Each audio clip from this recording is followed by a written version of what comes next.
জন্ম একটা red light এরিয়াতেই।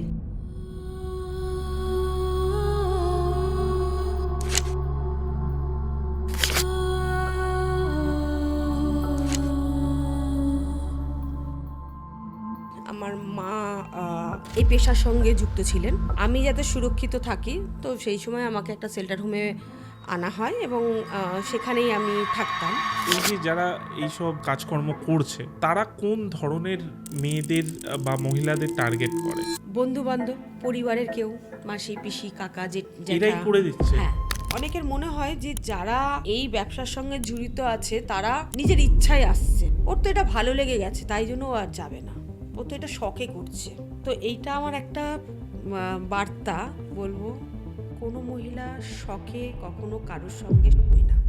এই যে কলকাতার মতো শহরে এখানেও কি এসব হয়? এইটা না আমাদের একটা মিথ কোথাও মনে হয়। কেউ পশ্চিমবঙ্গের মধ্যেই কোথাও একটা রাখছে, দেখা গেলো হুগলি থেকে কলকাতায় নিয়ে আসছে, আমি এক্সাম্পলের জন্য বলছি, তাহলে মেয়েটা কি সেখান থেকে বেরিয়ে আসতে পারে না? ধরুন কিছু রেড এরিয়াতে কোনো অপশানই নেই, মানে যারা ট্রাফিক হয়ে যাচ্ছে তাদের জন্য কোনো অপশান নেই, বেরোনোর অপশন নেই। না, বেরোনোর কোনো অপশান নেই। যদি সে কোনো কাস্টমার না নিতে চায় তাকে অসম্ভব মারধর করা হয়, তাকে সিগারেটে ঠেকা দেওয়া হয়, তাকে উলঙ্গ করে পেটানো হয়, খেতে দেওয়া হয় না, এরকম বিভিন্ন রকমের কিন্তু টর্চার করা হয়। রেড লাইট এরিয়ার অনেকগুলো ভাগ আছে, এক একটা এলাকায় এক একটা এজের লোকেরা থাকে এবং তাদের রেটও কিন্তু আলাদা থাকে। তো সেই অনুযায়ী তারা যায়, বাচ্চা বাচ্চা ছেলে বলতে কি এখন 18-19, হ্যাঁ মানে ওটাই, হ্যাঁ এইরকম।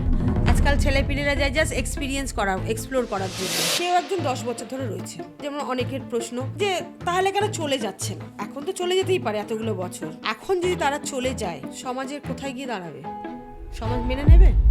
একটা কেস শুনছিলাম, সেই মেয়েটি 3 বার পালিয়েছে এবং যতবারই পালিয়েছে ততবারই তার সঙ্গে সেক্সুয়াল অ্যাবিউজ হয়েছে এবং বড় বড় লোকেরা করেছে, মানে যাদেরকে আমরা সেফ মনে করি, মানে পালিয়ে আমি তার কাছে গেছি, সে আগে তাকে অ্যাবিউজ করেছে, মানে রীতিমতো রেপ করেছে।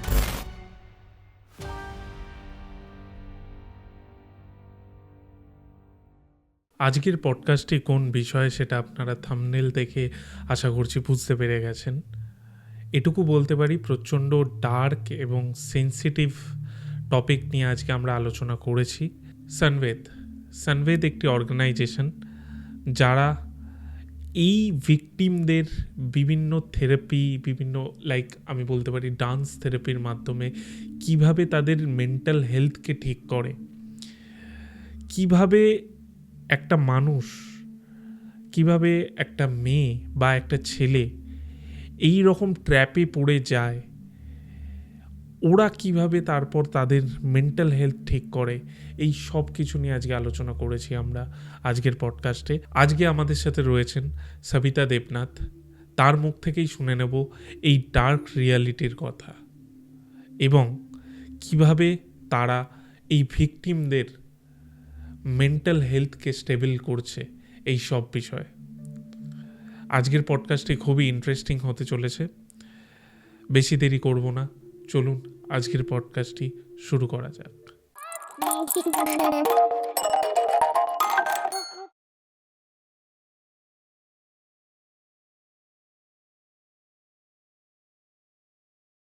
সবিতাদি, ইউটিএসে আপনাকে প্রথমবারের জন্য স্বাগত।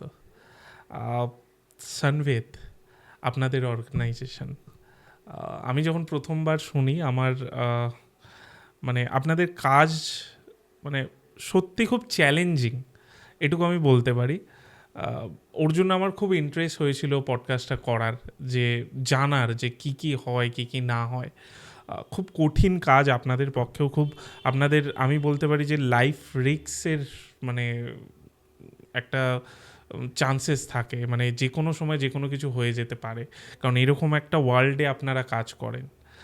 বাট আজকের পডকাস্টে আমাদের দর্শক জানতে পারবে যে আপনারা কিভাবে কাজ করেন, কীভাবে মানে রিকভারি করেন, কী রিকভারি সেটা আস্তে আস্তে জানতে পারবে দর্শকরা। তো আমি প্রথমেই শুরু করি যে এই যে হিউম্যান ট্রাফিকিং এত হচ্ছে, এত শুনছি, আজকের যুগে দাঁড়িয়েও এটা এত কেন বেশি? প্রথমে জানাই অনেক ধন্যবাদ আপনাদেরকেও যে আমাদের কে ডেকেছেন, কলকাতা সংবাদকে আপনারা আরও কাছ থেকে জানতে পারবেন আশা করছি। এবং আমি আমার জার্নিটাও শেয়ার করব আপনাদের সঙ্গে, যাতে যাতে সুবিধা হয় যে কিভাবে আমরা কাজ করি, কিভাবে আমাদের লড়াইটা, মানে কলকাতা সংবেদ এবং একজন মহিলা হিসাবে আমাদের কি লড়াই, তো সেইটা। তো আপনি যেটা আমাকে জিজ্ঞাসা করছেন যে এই যে ট্রাফিকিং বিষয়টা যে কেন, অনেকগুলো কারণ আছে। যে ধরুন দারিদ্রতা, আমরা সবাই জানি যে আমাদের আর্থিক যে জায়গাটা যেখানে আমাকে অনেকটা স্ট্রং করে রাখতে সাহায্য করে, সেইটাতে যদি আমি উইক হয়ে যাই, তো সেইটার একটা সাপোর্ট পাওয়ার জন্য আমরা সারাক্ষণ এদিক ওদিক দৌড়াতে থাকি। তো সেইটার একটা জায়গা হতে পারে আমার মানুষের যে পাচার হয়ে যাচ্ছে। এবং আর একটা হচ্ছে যে আমি প্রেমে পড়ছি এই বিভিন্ন সময়। এখন বিশেষত এই যে এখনকার যে এজটা, মানে অ্যাডোলেশন যে বয়সটা, মানে একটা সময় যখন আমাদের বয়স যখন কম ছিল, তাও যে সময় থেকে প্রেমে পড়তাম, আর এখনকার বাচ্চারা তো প্রায় আরো তাড়াতাড়ি। 9-10 থেকে শুরু হয়েছে তাদের প্রেমে পড়া। এবং সেখান থেকে যেটা হয় যে ওই প্রেমটা এত তখন মধু হয়ে যায়, মানে মধুর সম্পর্ক বা ভালো লাগার জায়গা, যেখানে মনে হয় যে সব পাচ্ছি, সেখানে কি হচ্ছে, বাড়ির সঙ্গে একটা ডিটাচ তৈরি হয়ে যাচ্ছে। কারণ তখন মা বাবার কথা শুনতে ভালো লাগছে না, বড়দের কথা শুনতে ভালো লাগছে না, কারণ তারা বকাঝকা করছে বা শাসন করছে। তো বয়ফ্রেন্ড বা গার্লফ্রেন্ড যেইটাই হোক না কেন, তাদের কাছে যে জায়গাটা পাচ্ছি, তো তাদের উপরে বিশ্বাসটা তৈরি হচ্ছে আমাদের। তাকে বিশ্বাস করে আমি হয়তো বেরিয়ে পড়লাম, একটা সুন্দর লাইফ লিড করব, বিয়ে করব, সংসার করব, এই আশায়। আরও একটা হচ্ছে যে আমি একটা স্বপ্ন দেখছি যে আমি দারুণ একটা নায়িকা হব বা একটা নায়ক হব, বা আমি এখন যেহেতু মডেলিং, অনেক ফ্যাশন, অনেক জিনিস চলছে বাস্তবে, বাস্তবটা দেখতে যতটা সুন্দর ততটা সত্যি সুন্দর নয়। তো সেইটার একটা লোভে যে আমি নিজেকে আপগ্রেড করব, নিজেকে একটা সুন্দর জায়গা, নিজেকে একটা বড় জায়গায় নিয়ে যাব, সেইটার একটা লোভ বা সেটার একটা চাহিদা বলবো, সেইটার খোঁজে হয়তো বেরিয়ে পড়লাম। বা চাকরি, আমাদের সবারই পয়সার প্রয়োজন হয়, চাকরির প্রয়োজন হয়। তো চাকরিটাও কিন্তু খুব গুরুত্বপূর্ণ বলে মনে করি আমরা, এবং সেই চাকরির খোঁজে আমরা বেরিয়ে পড়লাম। কোথায় নিয়ে যাচ্ছে, কি করছে, কি করবে, কিছুই হয়তো জানলাম না। আমি হয়তো কারোর উপর একটা ভরসা করে বেরিয়ে পড়লাম। তো এইগুলো কিন্তু মেন কারণ হয়ে থাকে। আচ্ছা। হ্যাঁ, যে এটা নয় যে সবসময় মানুষকে জোর করে নিয়ে যাচ্ছে, সেটাও একটা থাকে, কিডন্যাপ করছে শুনছি, নিয়ে যাচ্ছে। কিন্তু আমার দেখা যতগুলো বা জানা যতগুলো ঘটনা আমি দেখেছি, অধিকাংশটা কিন্তু এই ঘটনাগুলোর কারণেই তাদের কিন্তু ট্রাফিকিং হচ্ছে। আচ্ছা, আমি একটু ভিকটিমদের দিকে আসি। সরি, ভিকটিম আমরা আজকাল ইউজ করি না, আমরা সার্ভাইভার বলি। আচ্ছা, সার্ভাইভার। তো সার্ভাইভারদের দিকে আসি, যে যারা ধরুন সার্ভাইভ করছে বা এই স্টেজে রয়েছে, তাদের ক্ষেত্রে আপনাদের কাছে সবথেকে বড় চ্যালেঞ্জ কি থাকে? দেখুন, যারা সারভাইভ করছে বা সারভাইভার্স যাদের আমরা বলছি, সেটা একটা পুরুষ হতে পারে, সেটা একটা মহিলা হতে পারে, যে কেউ হতে পারে। যেটা সবচেয়ে প্রথম আমরা দেখতে পাই, তাদের শরীর এবং মন। কারণ আমরা অনেক বেশি ফোকাস করি শরীরকে, আমরা মনের যে জায়গাটা আছে সেটা আমরা অনেক সময় হারিয়ে ফেলি বা ভুলে যাই যে আমাদের একটা মন বলেও জায়গা আছে।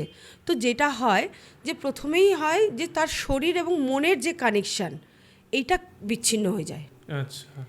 হ্যাঁ, এবং সে নিজেকে আইসোলেট করতে থাকে সমাজের কাছ থেকে, নিজের কাছ থেকে, নিজের পরিবারের কাছ থেকে, নিজের বন্ধুদের কাছ থেকে।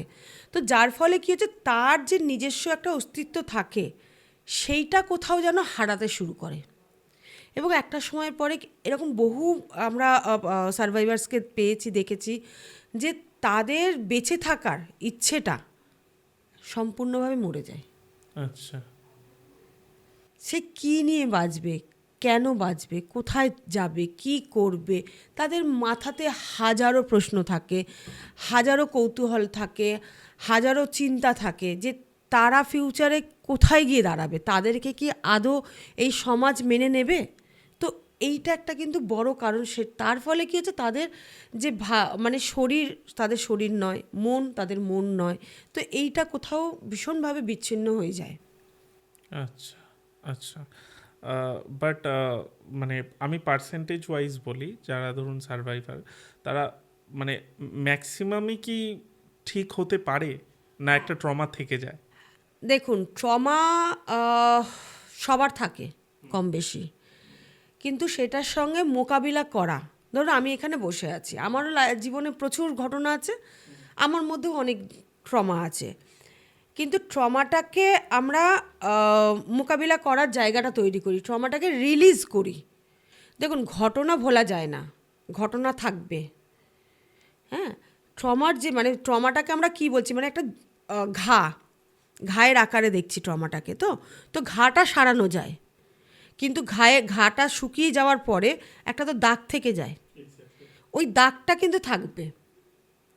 হ্যাঁ, আমরা বলছি না যে সম্পূর্ণরূপে সেই দাগ মিটিয়ে দিতে পারবো আমরা, কিন্তু যে মানে এত বড় একটা ঘা হয়েছিল, সেই ঘাটা আমরা মেরামত করতে পারবো, কিন্তু দাগটা আমরা মেরামত করতে পারবো না, কারণ দাগটা থাকবে আর থাকা দরকারও। কিন্তু ওই দাগটার মধ্যে যেন আবার যাতে ঘাটা না হয়, সেই জায়গাটাকে আমরা কাজ করি, যে কিভাবে তুমি সেটাকে ডিল করবে, কিভাবে মোকাবিলা করবে, তোমার সামনে যখন আবারও এমন ঘটনা আসবে তুমি কিভাবে সেটার সঙ্গে মোকাবিলা করবে। এবং যেটা হয়, যেটা আমরা দেখি বা মানি, যে ঘটনাই হয়, ঘটনার কখনো ভুলে যাওয়া যায় না, কারণ ঘটনাটা আমার একটা জায়গায় মানে রাখা থাকে, কিন্তু ওই ঘটনাটা যাতে আমাকে পেছনে টেনে না নিয়ে যেতে পারে, সেই জায়গাটাতে আমরা কাজটা করি। তুমি এগো, যতটা পারবে এগো, ঘটনা আছে, ঘটনাটা থাকবে এবং ঘটনাকে নিয়েই তোমাকে এগিয়ে যেতে হবে। আচ্ছা আচ্ছা। আজ পর্যন্ত আপনারা তো অনেক দিন ধরে কাজ করছেন, অনেক জায়গা থেকে রেস্কিউ করেছেন, আজ পর্যন্ত আপনারা সব থেকে মানে ভয়ানক ইনহিউম্যান মানে অ্যাক্টিভিটিস কি দেখেছেন? প্রথমে একটা জিনিস ক্লিয়ার করি, যে আমরা কোনো রেস্কিউ করি না। আচ্ছা। হ্যাঁ, আমরা ধরুন আমরা তো কোলাবোরেশনে কাজ করি বিভিন্ন সংগঠনের সঙ্গে, অনেক সংগঠন আছে যারা রেস্কিউ করে। এবার এই যে রেস্কিউ করে তারা যে মেয়েদেরকে নিয়ে আসছে, আমাদের সঙ্গে তখনই কাজটা হয় যখন ওই মেয়েরা কোথাও একটা থাকছে, এসে কোনো ইনস্টিটিউশন হোক, কোনো শেল্টার হোম হোক, কোনো কমিউনিটিতে হোক, তো সেখানে আমরা গিয়ে কাজটা করছি। কি কাজ করছি আমরা? ডান্স মুভমেন্ট থেরাপি নিয়ে। নাচ এবং মুভমেন্টের মধ্যে এমন একটা শক্তি আছে যেটাকে আমরা বিশ্বাস করি, মানি, যে নাচ এবং মুভমেন্টের মাধ্যমে মানুষকে একটা নতুন পথ, নতুন দিশা দেখানো যায়, নতুন স্বপ্ন দেখানো যায়, তার আত্মবিশ্বাস, আত্মমর্যাদা, তার সঙ্গে সে বেঁচে থাকার যে জায়গাটা, সেটা সে তৈরি করতে পারে সেখান থেকে। তো এটা কিন্তু আমরা নিজেরাও এক্সপিরিয়েন্স করেছি, করে তবেই সেটাতে বিশ্বাস করেছি। এবং আজ আমাদের মতন অনেক মেয়ে এবং অনেক পুরুষের সঙ্গেও আমরা কাজ করেছি যারা এটাকে মানে এখন, যে ডান্স মুভমেন্ট থেরাপি মানুষের জীবনে পরিবর্তন আনতে পারে, তার হারিয়ে যাওয়া আত্মবিশ্বাস, তার হারিয়ে যাওয়া আত্মসম্মান, সেগুলোকে ফেরাতে সাহায্য করে।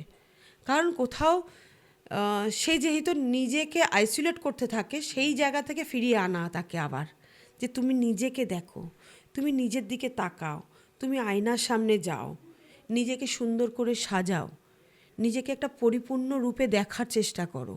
তো এই যে কথাগুলো বা এইভাবেই আমরা আমাদের প্রসেস দিয়ে তাদেরকে নিয়ে যাই, যে সে যাতে পুনরায় নিজেকে আবার তৈরি করতে পারে।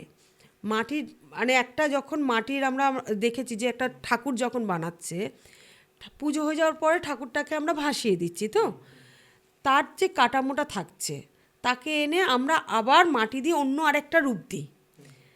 দুর্গা ঠাকুরকে লক্ষ্মী ঠাকুর বানাচ্ছি, লক্ষ্মী ঠাকুরকে সরস্বতী ঠাকুর বানাচ্ছি, তো আমরা কিন্তু বিভিন্ন রূপ দিচ্ছি। ঠিক একইভাবে আমরা ডান্স মুভমেন্ট থেরাপিতে যেই মানুষগুলো নিজেকে হারিয়ে ফেলেছে, তাকে কিন্তু আবার নতুন করে ওই একটা রূপ দেওয়ার চেষ্টা করি, নিজেকে নতুনভাবে দেখানোর চেষ্টা করি যে তুমিও সুন্দর, তুমিও করতে পারো।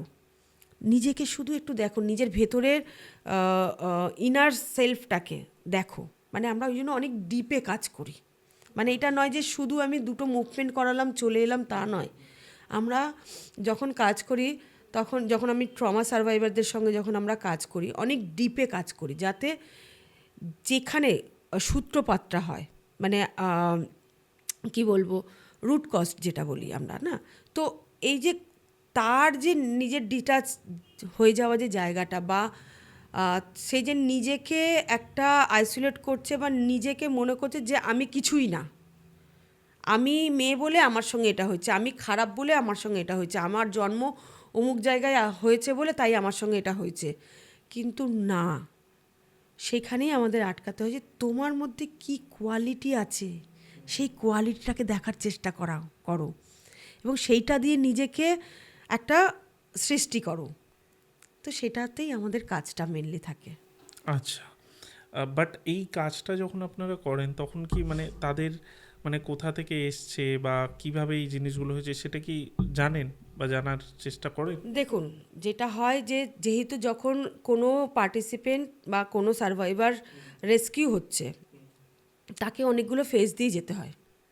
পুলিশ, যারা রেস্কিউ করছে তারা, কোনো এনজিও, কাউন্সিলর, যে কমিউনিটিতে যদি সে ফিরছে সে কমিউনিটির পঞ্চায়েত হোক বা কোনো ক্লাব মেম্বার হোক, তার ফ্যামিলি, তো তাকে কিন্তু অনেকগুলো ধাপ দিয়ে যেতে হয় এবং প্রত্যেকটা ধাপে তাকে একই কথা বলতে হয়।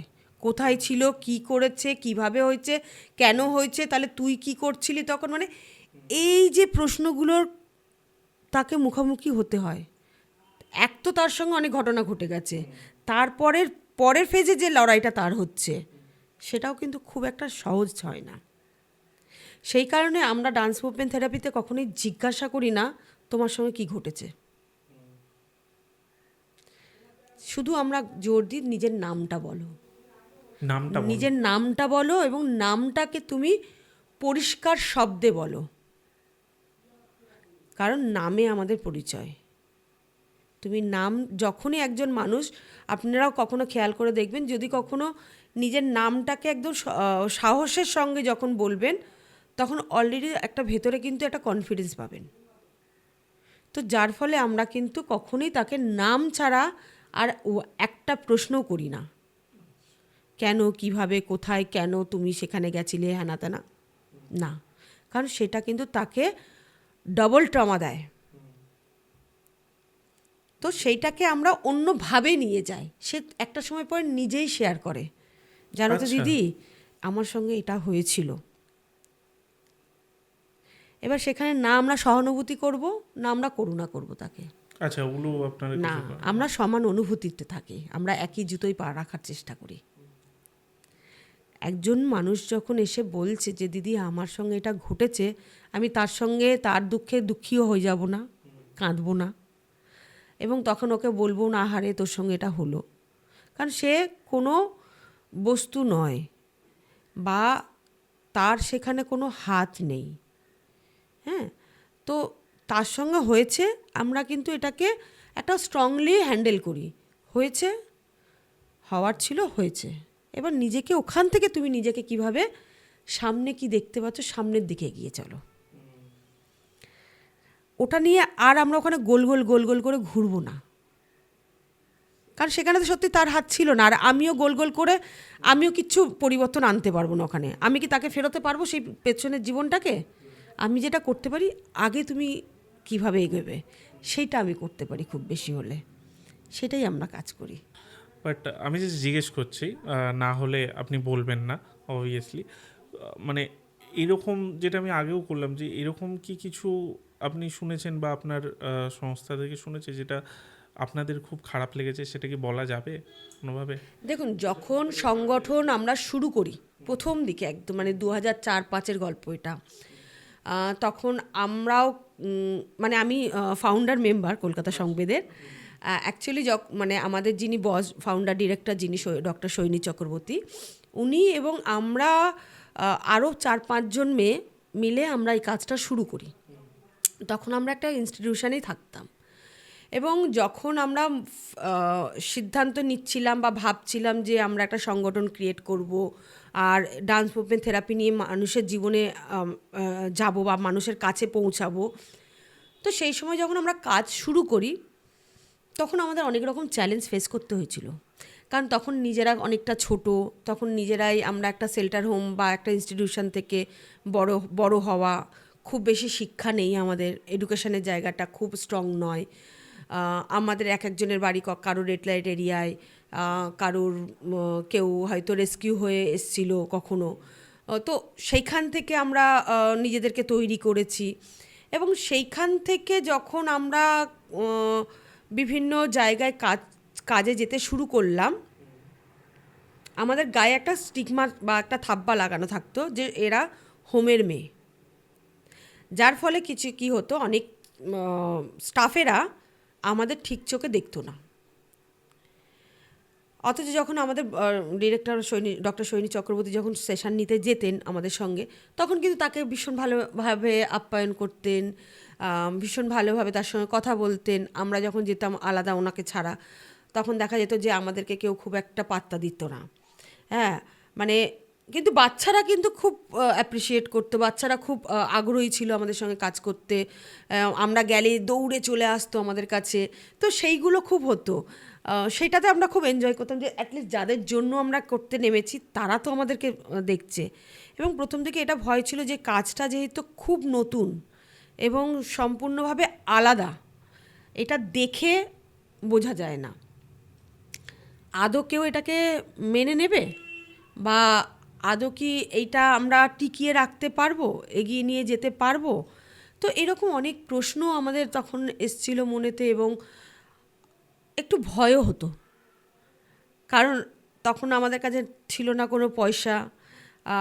আমাদের যিনি ডিরেক্টর তখন সবে উনি একটা অশোকা ফেলো পেয়েছিলেন, তো সেই অশোকা ফেলোর টাকা দিয়ে উনি আমাদেরকে লিড করছিলেন তখন, মানে ট্রাভেল বলুন, আমাদের সংগঠনের যেটুকু দরকার ছোট ছোট করে, তো সেইটা ছিল। আমাদের কোনো স্পেস ছিল না তখন যে আমরা কোথায় গিয়ে অফিস করব, কি করব। তখন কোনো একজন ব্যক্তি আমাদেরকে হেল্প করেছিলেন, যে একটা বাড়ির সিঁড়ির তলায় যে ছোট একটা জায়গা থাকে না, ওই রকম একটা ছোট ঘরের মতন একটা জায়গা দিয়েছিল, যেখানে আমরা 5 জন মেয়ে আর আমাদের ডিরেক্টর আর একজন প্রোগ্রামকে দেখার জন্য একজন, মানে এরকম 6-7 জন মিলে, আমরা 7-8 জন মিলে আমরা সংগঠনটাকে তখন শুরু করলাম। তখন এই চ্যালেঞ্জগুলো কিন্তু খুব ফেস হতে হয়েছিল, এবং এরকমও অনেক গেছে যে আমাদের অ্যাকসেপ্ট করেনি। কি কাজ, নাচ দিয়ে কি হবে? নাচ তো লোকেরা এন্টারটেনমেন্ট হিসাবেই দেখে, নাচ দিয়ে মানুষের জীবন পরিবর্তন করা যায়? প্রশ্ন এসছে। তো সেইখানেই আমাদের চ্যালেঞ্জটা, এবং সেখানেই আমাদের ঘুরে দাঁড়ানো যে নাচ দিয়ে মানুষের জীবন পরিবর্তন করা যায়। আজকে আমার মতন অনেক রোল মডেল এখানে রয়েছে, যারা নিজেদের জীবনকে নতুনভাবে তৈরি করেছে, যারা নিজেদের কমিউনিটিতে, নিজেদের পরিবারে একটা জায়গা তৈরি করে নিয়েছে। আজকে হয়তো আমাদের মতন অনেক মেয়েরাই নিজেদের পরিবারকে রান করছে কলকাতা সংবাদের সঙ্গে কাজ করে, এবং ডান্স মুভমেন্ট থেরাপি নিয়ে কাজ করেই। আপনি কিভাবে যুক্ত হলেন? যেহেতু আমার জন্ম একটা রেড লাইট এরিয়াতেই, আমার মা এই পেশার সঙ্গে যুক্ত ছিলেন।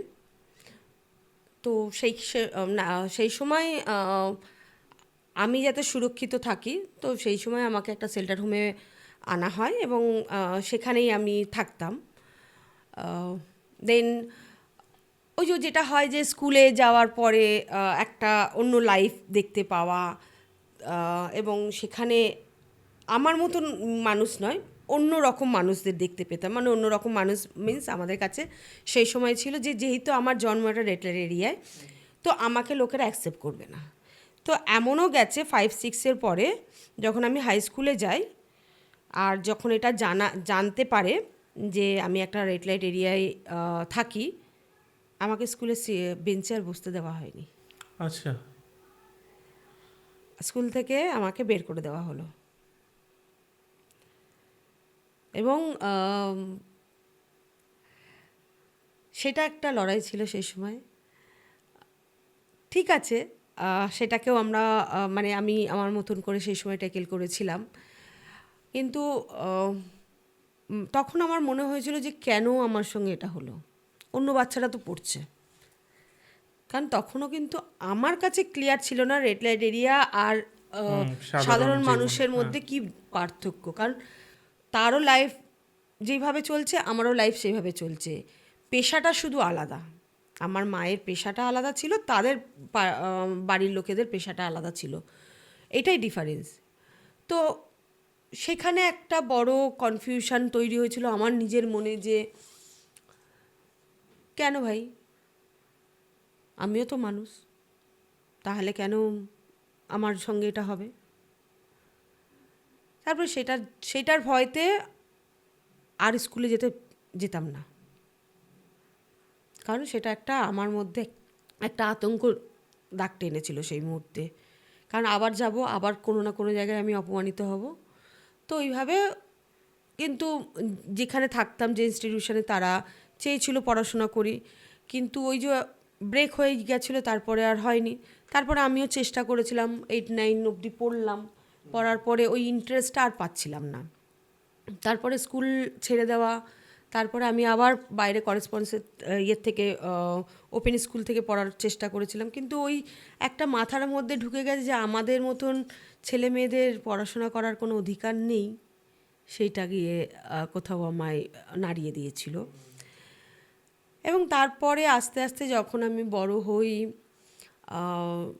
সংগঠনের মধ্যে থাকতাম এবং বিভিন্ন কালচারাল জিনিসের সঙ্গে আমি বড় হয়েছি, মানে ভোকেশনাল ট্রেনিং বা নাচ গান, অনেকগুলো জিনিসের মধ্যে দিয়ে নিজেকে, তখন হয়তো আমি ভীষণ অ্যাগ্রেসিভ ছিলাম।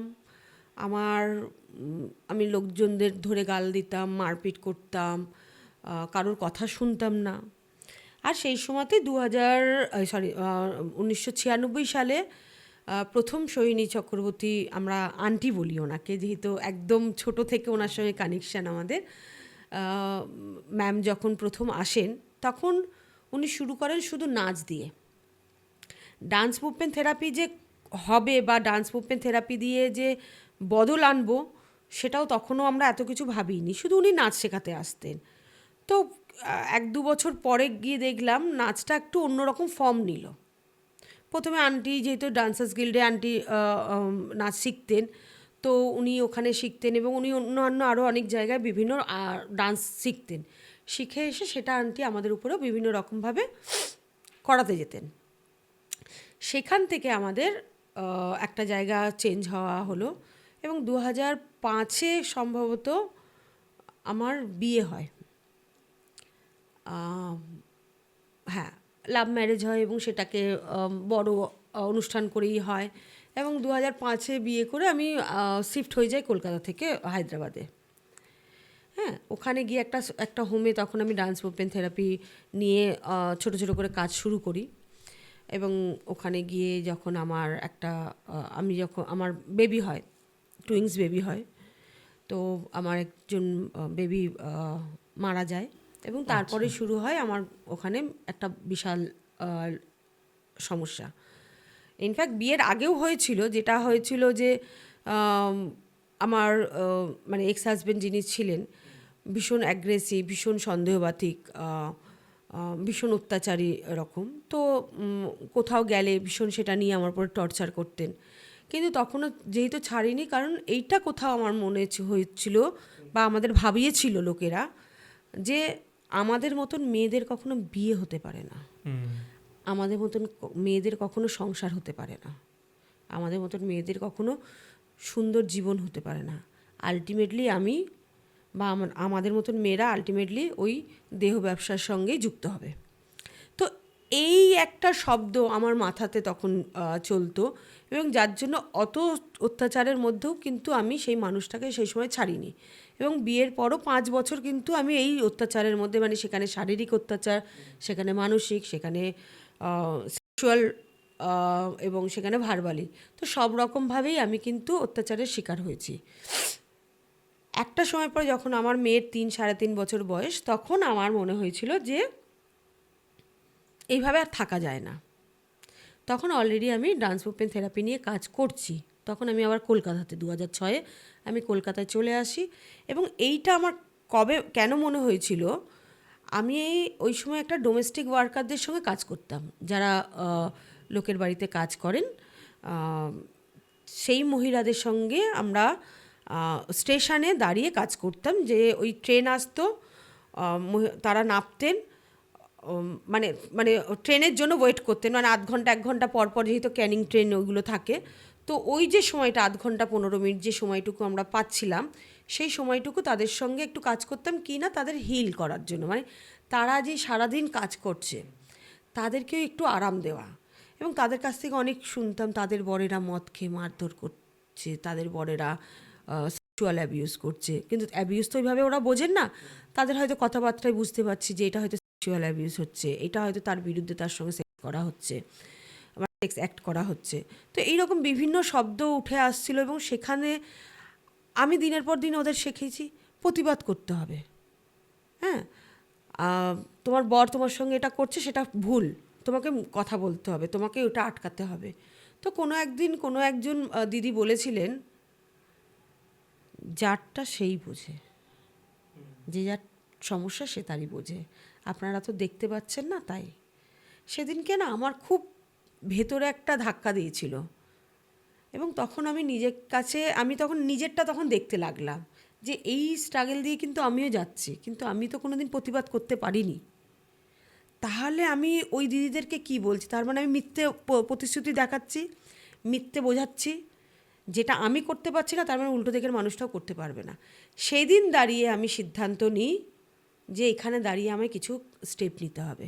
আর সেদিন দাঁড়িয়ে আমি সিদ্ধান্ত নিয়েছিলাম আমি ডিভোর্স নেব, এবং 2009 সালে আমি ডিভোর্সের জন্য কথা বলি এবং ফাইল করি। এটা কিন্তু খুব সহজ লড়াই ছিল না, এবং আমার মেয়ের তখন 3 থেকে 3.5 বছর বয়স। আমি আমার এক্স হাজব্যান্ডের থেকে আজ অবধি 4 আনা পয়সা আমি নিইনি। আজ আমার মেয়ের 19 বছর বয়স হয়ে গেছে, আজ অবধি 4 আনা পয়সা নিইনি। আমি একা স্ট্রাগল করেছি, আমার মেয়ে স্ট্রাগল করেছে, আমার কাছে বহু বছর অবধি থাকেনি, তাকে হস্টেলে এখানে ওখানে রেখে আমি বড় করেছি, কারণ চাকরিটাও আমার দরকার। চাকরি ছাড়া আমি মেয়ে বড় করতে পারবো না, এবং নিজেকেও ঠিক রাখতে পারবো না। কিন্তু এই যে লড়াইয়ের পেছনে অনেক গল্প আছে, আমি অত গল্পে যাব না, কিন্তু এই যে আমাকে টিকিয়ে রেখেছে, যে এইটা কিন্তু শুধুমাত্র সম্ভব হয়েছে ডান্স মুভমেন্ট থেরাপির জন্য। আমি যখনই ভেঙে পড়েছি তখনই কিন্তু আমার পাশে আমার টুল রয়েছে, মানে ডান্স মুভমেন্ট থেরাপির অনেকগুলো টুল আছে, যেগুলো আমি প্রতিনিয়ত নিজের জন্য অ্যাপ্লাই করি, এবং আমরা অন্যদেরকে বলি অ্যাপ্লাই করুন, তাহলে আপনারা বুঝবেন। তো সেইখানেই দাঁড়িয়ে যখনই আমি ভেঙে পড়েছি, যখনই আমি পিছিয়ে যেতেও আমি কিন্তু এগিয়ে এসেছি, কারণ সেখানে আমার ওই লার্নিংটা, যেখানে আমি এতগুলো বছর আমি ডান্স মুভমেন্ট থেরাপির বিভিন্ন জিনিস শিখেছি, সেটাকে দিয়ে কিভাবে নিজেকে স্ট্রং করে দাঁড় করিয়ে রাখা যায়। আজকে আমি আমার এত বড় লড়াইয়ের মধ্যে দিয়েও আমি নিজের মেয়েকে নিয়ে আজকে একটা ভালো জায়গায় দাঁড়িয়েছি। আজকে আমার নিজের একটা বাড়ি হয়েছে, আমার একটা স্বপ্ন ছিল একটা স্কুটি হবে, সেটা আমি করেছি।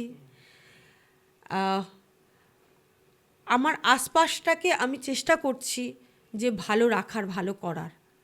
ভালো বলতে যদিও ভালো খারাপের মধ্যে যাই না, আমরা বিশ্বাস করি না নেগেটিভ পজিটিভকে আমরা আনিও না ডান্স মুভমেন্ট থেরাপিতে। কিন্তু এই ক্ষেত্রে আমি বলবো যে মানুষগুলো একটা সময় আমায় মনে করতো যে আলটিমেটলি মানে আমার দ্বারায় কিছু হবে না, আমি আলটিমেটলি ওই দেহ ব্যবসার সঙ্গে যুক্ত হব, আমি 14টা পুরুষের সঙ্গেই শুয়ে বেড়াবো, তো এই শব্দগুলো শুনতে হয়েছে আমাকে। হ্যাঁ, এবং আমার এক্স হাজব্যান্ড ওই রেড লাইট এরিয়ায় দাঁড়িয়ে কোনো এক সময় ভীষণ নোংরা ভাষাতে গালিগালাজ করেও বলেছিল, কিন্তু তা সত্ত্বেও আমি সেখানে হার মানিনি। আজকে সেই মানুষগুলো দাঁড়িয়ে যখন আমায় দেখছে যে আমি এই জিনিস করেছি, তাতেও অনেকের মনে হয়েছে যে আমি অন্য পথে গিয়ে আমি করেছি। আমি সেটা ভাবি এটাই যে আমি নিজেকে বিশ্বাস করি তো, এবং নিজে কিভাবে করেছি সেটা আমিই জানি, আর আমার সাথে যে মানুষগুলো আছে তারা জানেন। আমার ব্যাংকের লোন চলছে, আমি লোন দিয়েই বাড়ি নিয়েছি, কিন্তু আমি নিয়েছি অ্যাটলিস্ট নিজের মাথার উপরে ওই ছাদটুকু আমি তৈরি করার চেষ্টা করেছি। এবং আমি মনে করি প্রত্যেকটা মহিলা চাইলে নিজের লড়াই নিজেই কিন্তু লড়তে পারে। শুধু যেটার গ্যাপ থাকে বা যেটা পায় না সেটা হচ্ছে মনোবল, যে তার পাশে কেউ এসে দাঁড়াক, সেইটা পায় না। কিন্তু আমার জায়গা থেকে আমার বস, মানে আমার যে মানে ডিরেক্টর যিনি সৈনী চক্রবর্তী, বা আমি যাকে আন্টি বলি, উনি, বা আমার যে সহকর্মী, আমার যে পিয়ার, তারা কিন্তু, এবং আমার পার্টনার, মানে এরা কিন্তু আমাকে প্রতিনিয়ত ব্যাক সাপোর্ট দিয়ে গেছে যে আমরা আছি, তুমি এগো। এই সাপোর্টটা সবাই পায় না। আচ্ছা, মানে খুবই,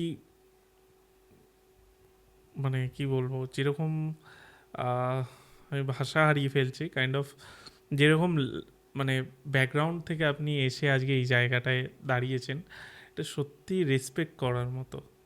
মানে কেউ ভাবতেও পারবে না, এটা নিজের মধ্যে একটা জেদ না থাকলে হয় না, সত্যিই হয় না।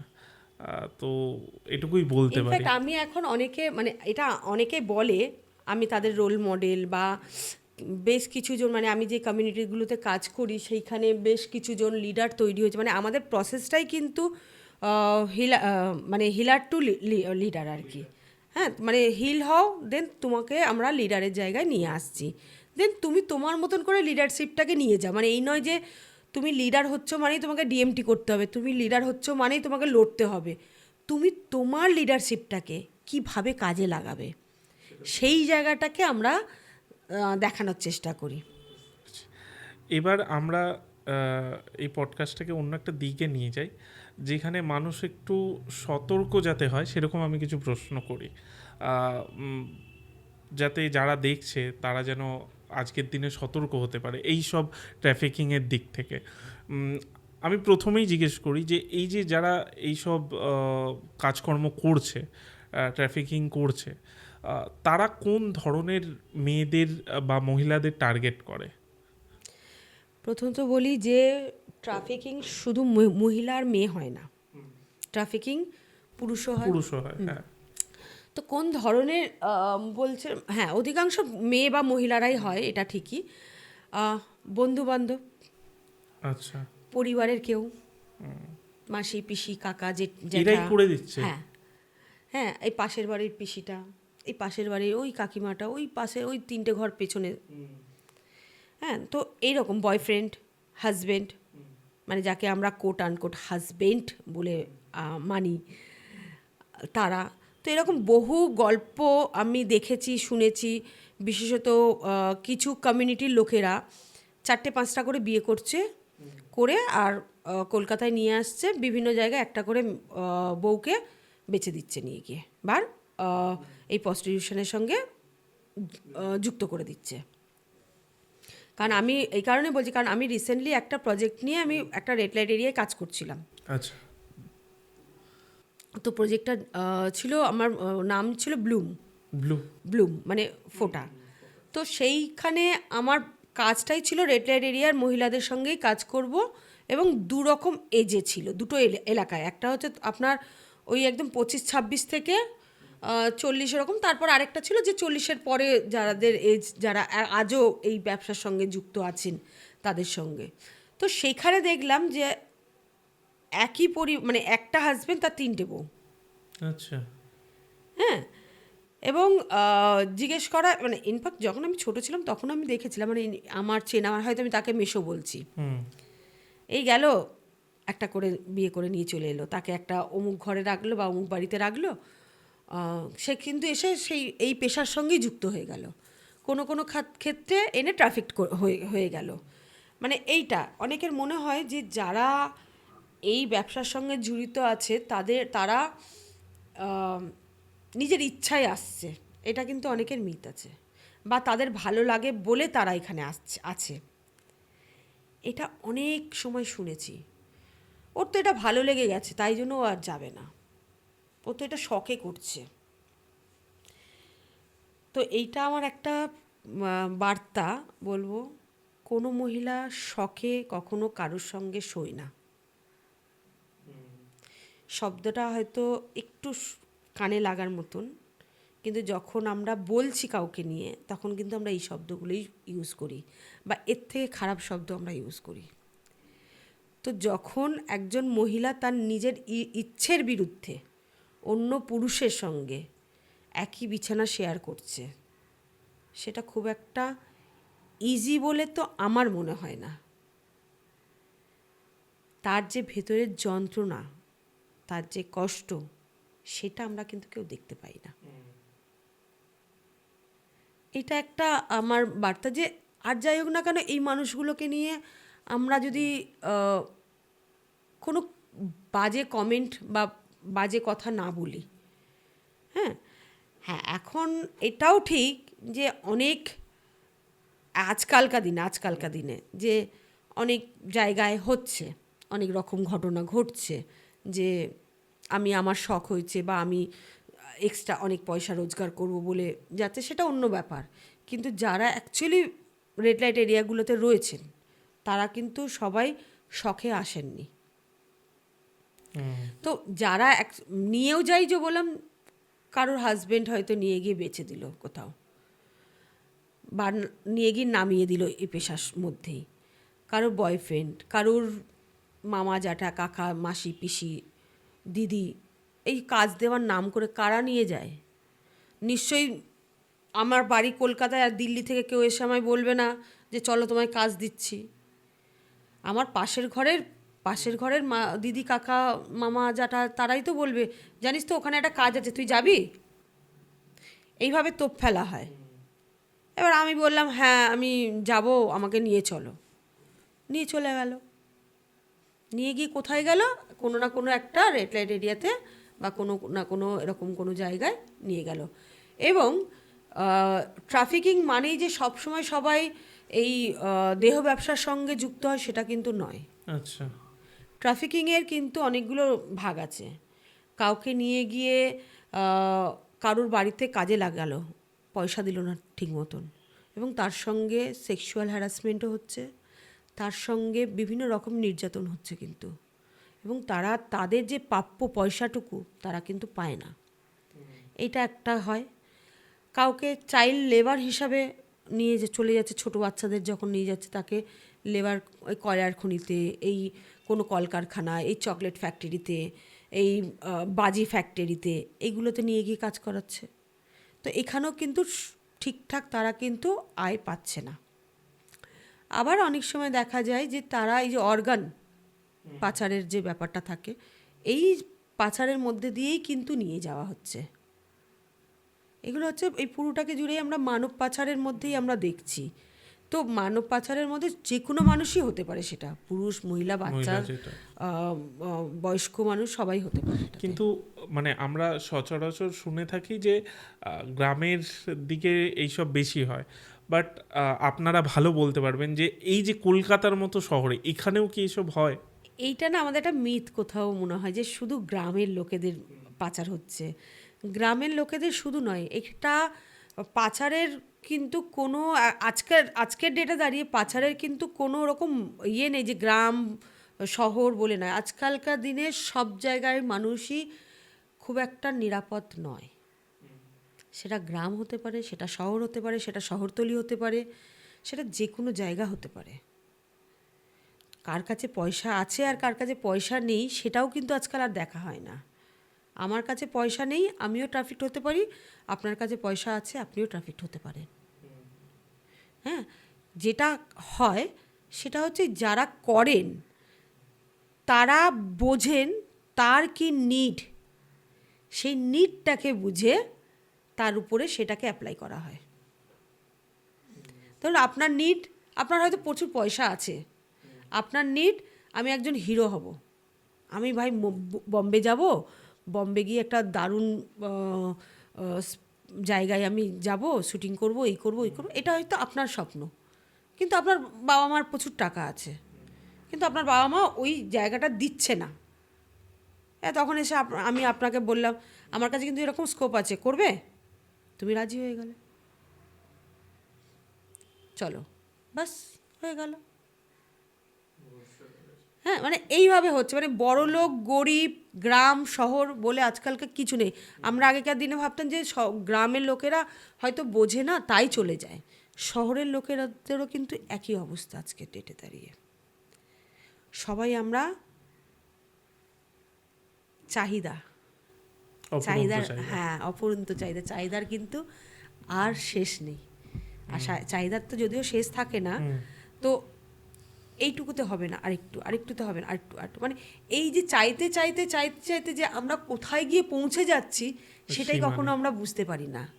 সেই জন্য খুব সতর্কভাবে আমাদের না, মানুষ যখন এসে আমাকে কোনো অপশান দিচ্ছে তার কথাটা শোনা, তার বডি ল্যাঙ্গুয়েজটাকে বোঝা, তার এক্সপ্রেশনটাকে বোঝা, সে কি চাইছে। হয়তো এটা সবাই পারবে না, কিন্তু যদি ধরুন 100-র মধ্যে 5 জন এটা যদি বুঝতে পারেন, তাহলে 5টা মানুষকে তো আটকানো যাবে।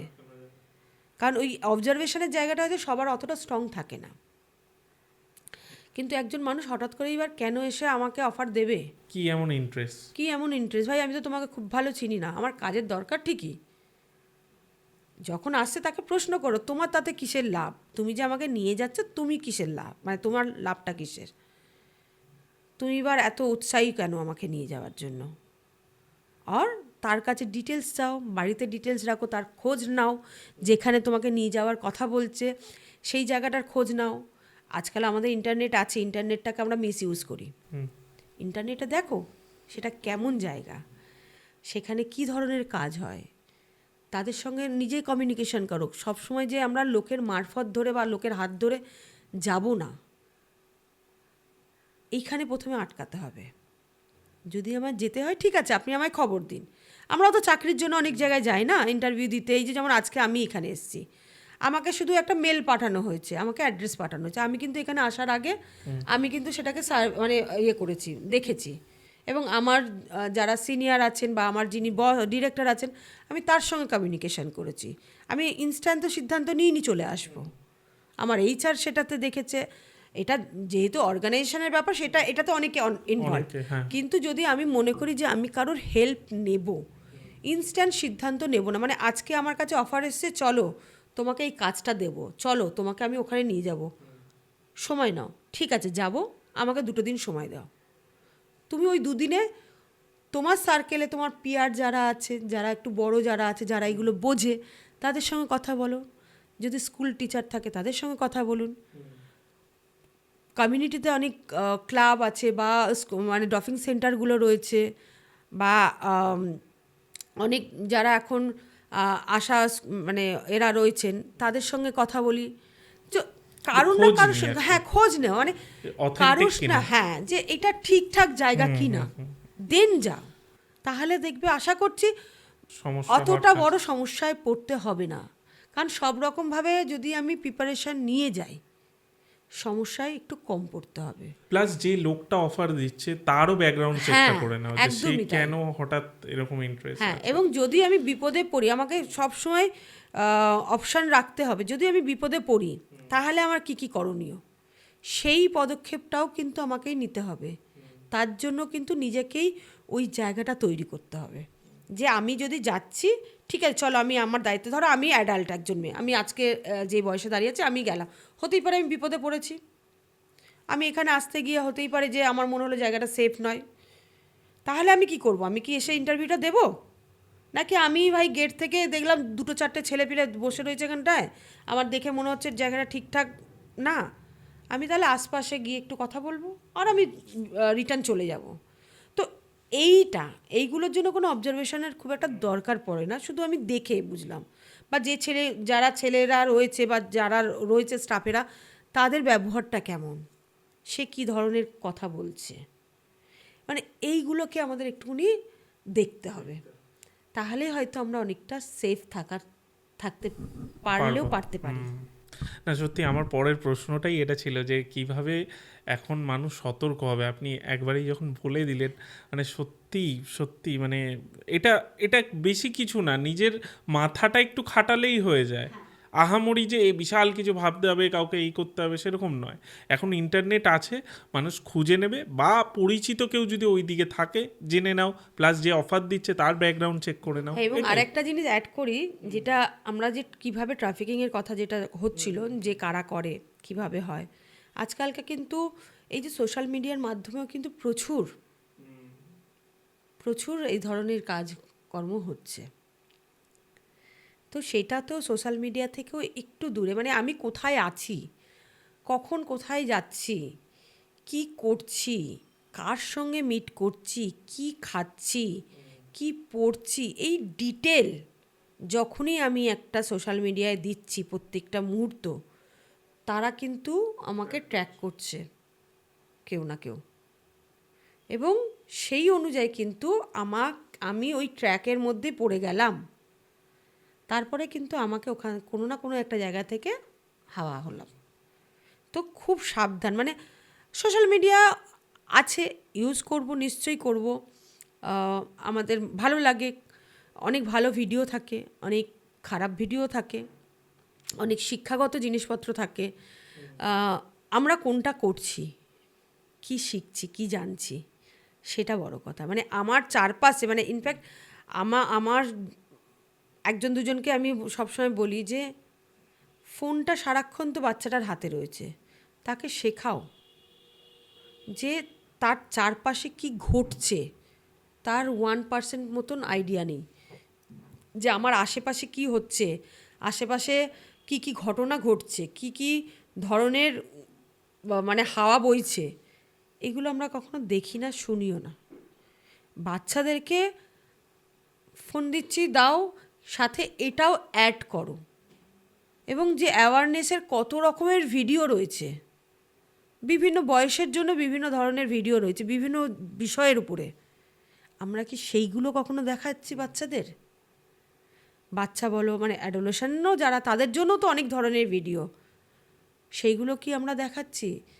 সেফ রিলেশনশিপ, আনসেফ রিলেশনশিপ কাকে বলে, তো এই বিষয়গুলো আমরা যখন এসআরএইচআর নিয়ে কাজ করি, মানে sexual reproductive health and rights নিয়ে যখন আমরা কাজ করি, তখন কিন্তু আমাদের মেন ফোকাসই থাকে এটাই, যে অ্যাডোলেশন ছেলেমেয়েরা আসছে, প্রথমেই তাদেরকে আগে শেখানো রিলেশনশিপটার জায়গা থেকে, তাদের বডি কোথায়, মানে বডি অ্যাওয়ারনেস, তারা কিভাবে সম্পর্কে যাবে, সেই সম্পর্কে কতটা রিস্ক থাকছে, কতটা রিস্ক থাকছে না, মানে এই পুরো জিনিসগুলোকে নিয়ে কিন্তু খুব সচেতন থাকা দরকার আমার মনে হয়। আমি মানে একটা বেসিক কোয়েশ্চেন করছি এই বিষয়টা নিয়ে। এই যে ধরুন পশ্চিমবঙ্গ থেকেও তো ট্রাফিকিং হচ্ছে, মানে যারা এই বিষয়গুলো করছে তারা কি পশ্চিমবঙ্গেরই কোনো জায়গায় এসে তাদের এরকম, মানে আমি ওয়ার্ডটাও নিতে চাইছি না, ওটা করে দেয়, না বাইরে নিয়ে চলে যায়? পশ্চিমবঙ্গের বাইরেও হয়, পশ্চিমবঙ্গের ভেতরেও হয়। না, কাউকে ধরুন পশ্চিমবঙ্গ থেকেই, মানে আমি বেসিক বলছি, কাউকে ধরুন পশ্চিমবঙ্গ থেকেই কিডন্যাপ করছে, কিডন্যাপ করে তারা কি পশ্চিমবঙ্গের অন্য কোনো জেলায় গিয়ে এটা করে, না বাইরে গিয়ে বিক্রি করে দেয়? সেটা ডিপেন্ড করছে সে তার চেন সার্কেলটা কতটা দূর অবধি আছে। আচ্ছা, মানে যে ট্রাফিকার, তার চেনটা কত দূর অবধি, সবার চেন যে সব মানে অনেক দূর অবধি থাকে সেটাও নয়। ধরুন সবে যে ট্রাফিক করা শুরু করেছে, তার সার্কেলটা নিশ্চয়ই খুব বড় হবে না, তার সার্কেল কয়েকটা জায়গা অবধি থাকবে, তো সে হয়তো সেইভাবেই করবে। তো পশ্চিমবঙ্গের ভেতরেও অন্যান্য জায়গায় নিয়ে যাওয়া হয়, আবার বাইরেও নিয়ে চলে যাওয়া হয়। আচ্ছা, এইখান থেকে আমি আর একটা প্রশ্ন করছি। ধরুন মানে আপনারা যেহেতু এই বিষয়গুলো নিয়ে কাজ করেন, তার জন্যে যে ধরুন কেউ পশ্চিমবঙ্গের মধ্যেই কোথাও একটা রাখছে, দেখা গেলো হুগলি থেকে কলকাতায় নিয়ে আসছে, আমি এক্সাম্পলের জন্য বলছি, তাহলে মেয়েটা কি সেখান থেকে বেরিয়ে আসতে পারে না যে আমি তো কোনোভাবে যেতেই পারি, কারণ পশ্চিমবঙ্গের মধ্যেই আছি?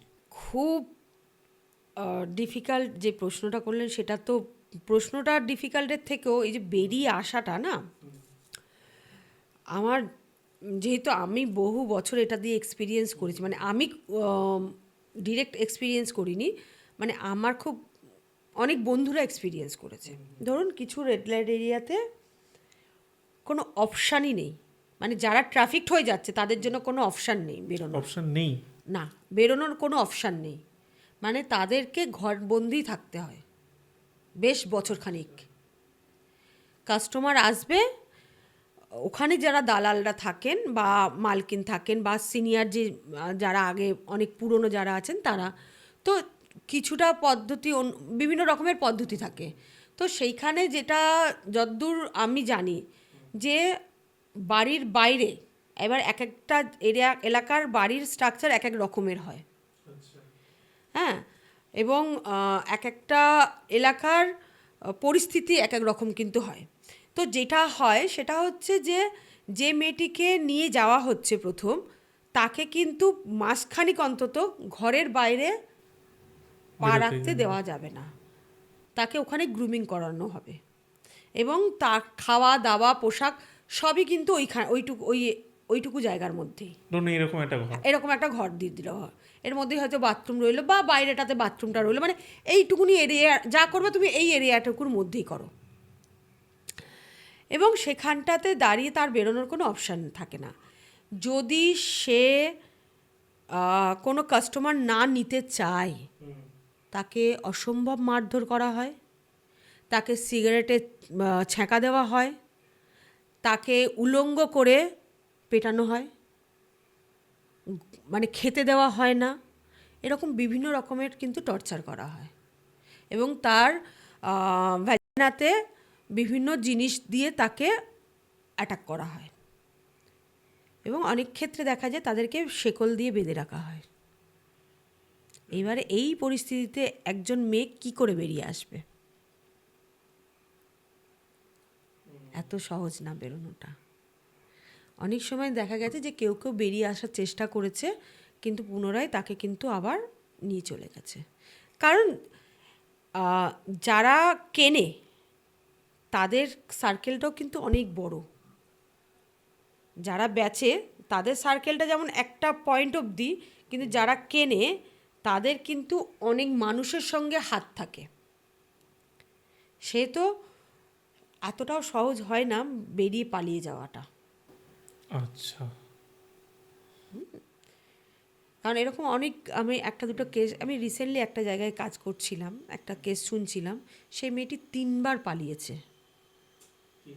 3বার পালিয়েছে, এবং যতবারই পালিয়েছে ততবারই তার সঙ্গে সেক্সুয়াল অ্যাবিউজ হয়েছে এবং বড় বড় লোকেরা করেছে, মানে যাদেরকে আমরা সেফ মনে করি, মানে পালিয়ে আমি তার কাছে গেছি, হ্যাঁ, সে আগে তাকে অ্যাবিউজ করেছে, মানে রীতিমতো রেপ করেছে তাকে। সেখান থেকে পালিয়ে হয়তো আবার এক জায়গায় গেছে। আমি আসলে সেই মানে এদের নামগুলো নিতে চাইছি না এখন, হ্যাঁ। তো আশা করছি আমরা বুঝতে পারছি যে যারা আমাদের হেল্পিং হ্যান্ড বলে মনে করি, হ্যাঁ, যে মানুষগুলোর কাছে আমরা যেতে পারি, তো যে আমাকে বাঁচান। বাঁচান।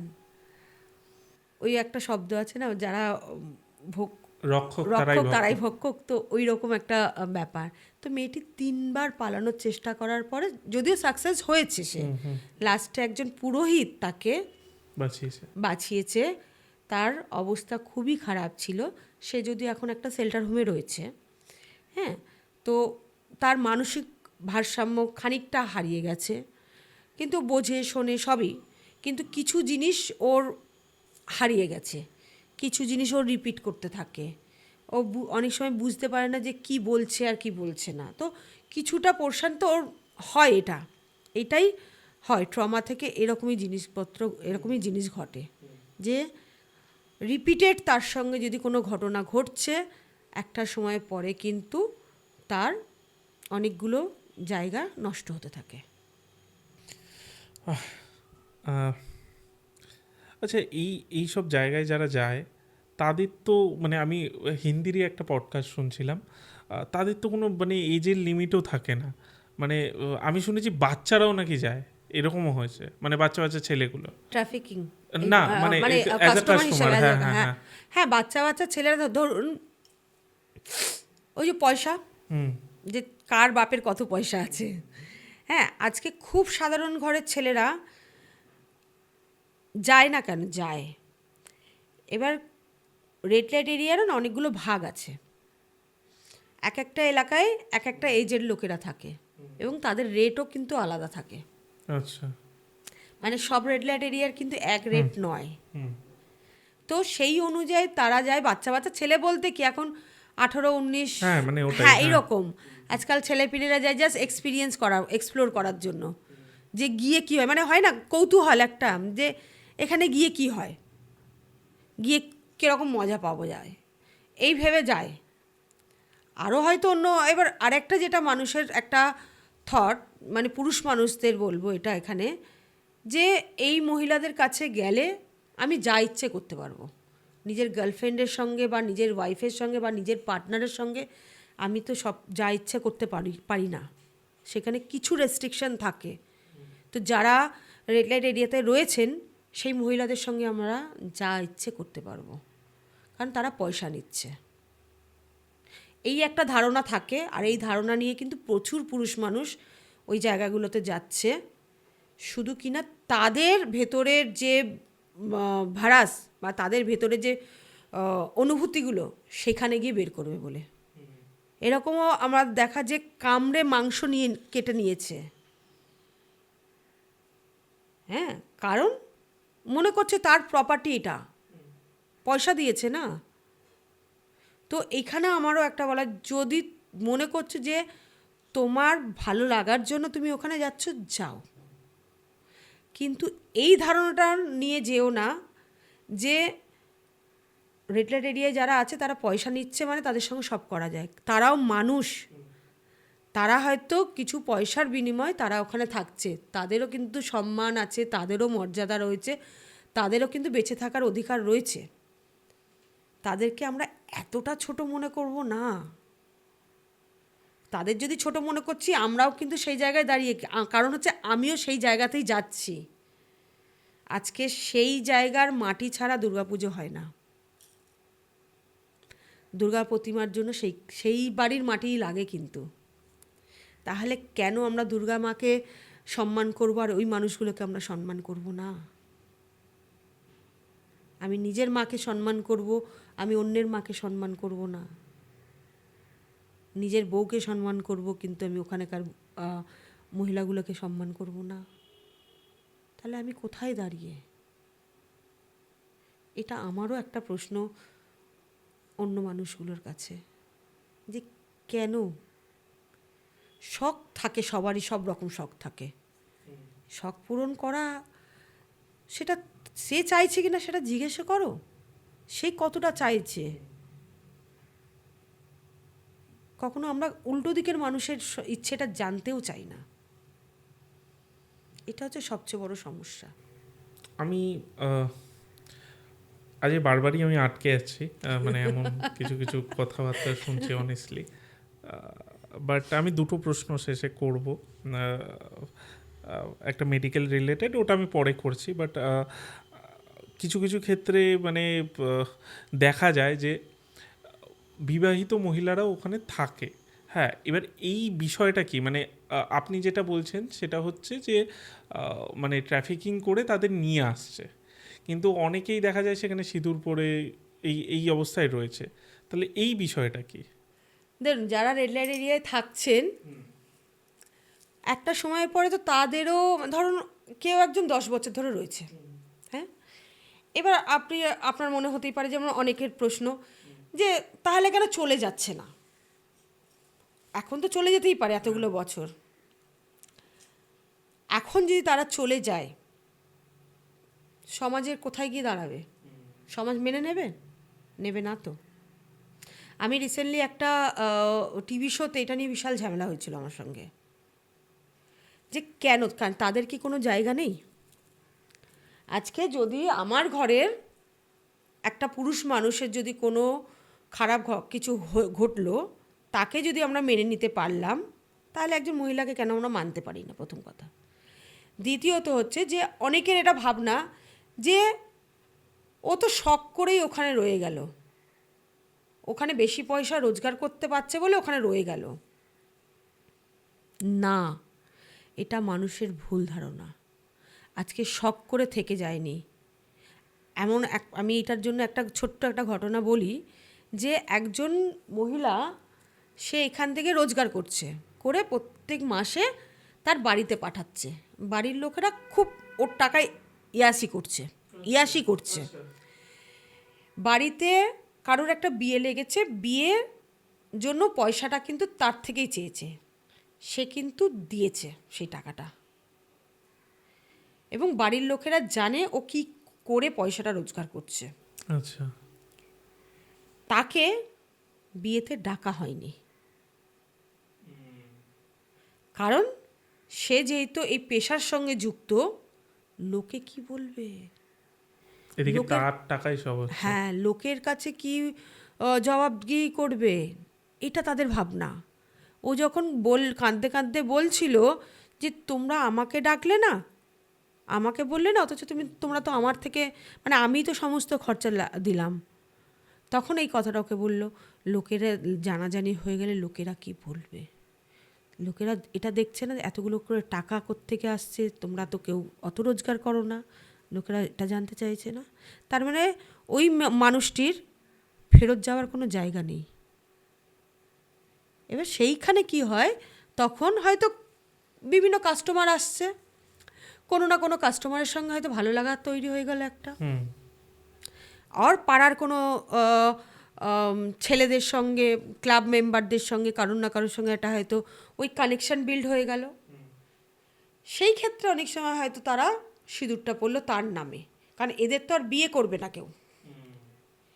এখন আমরা খুব স্টাইল করে বলি লিভিং রিলেশনশিপ, আমরা লিভিং থাকছি, আমরা লিভিং করছি।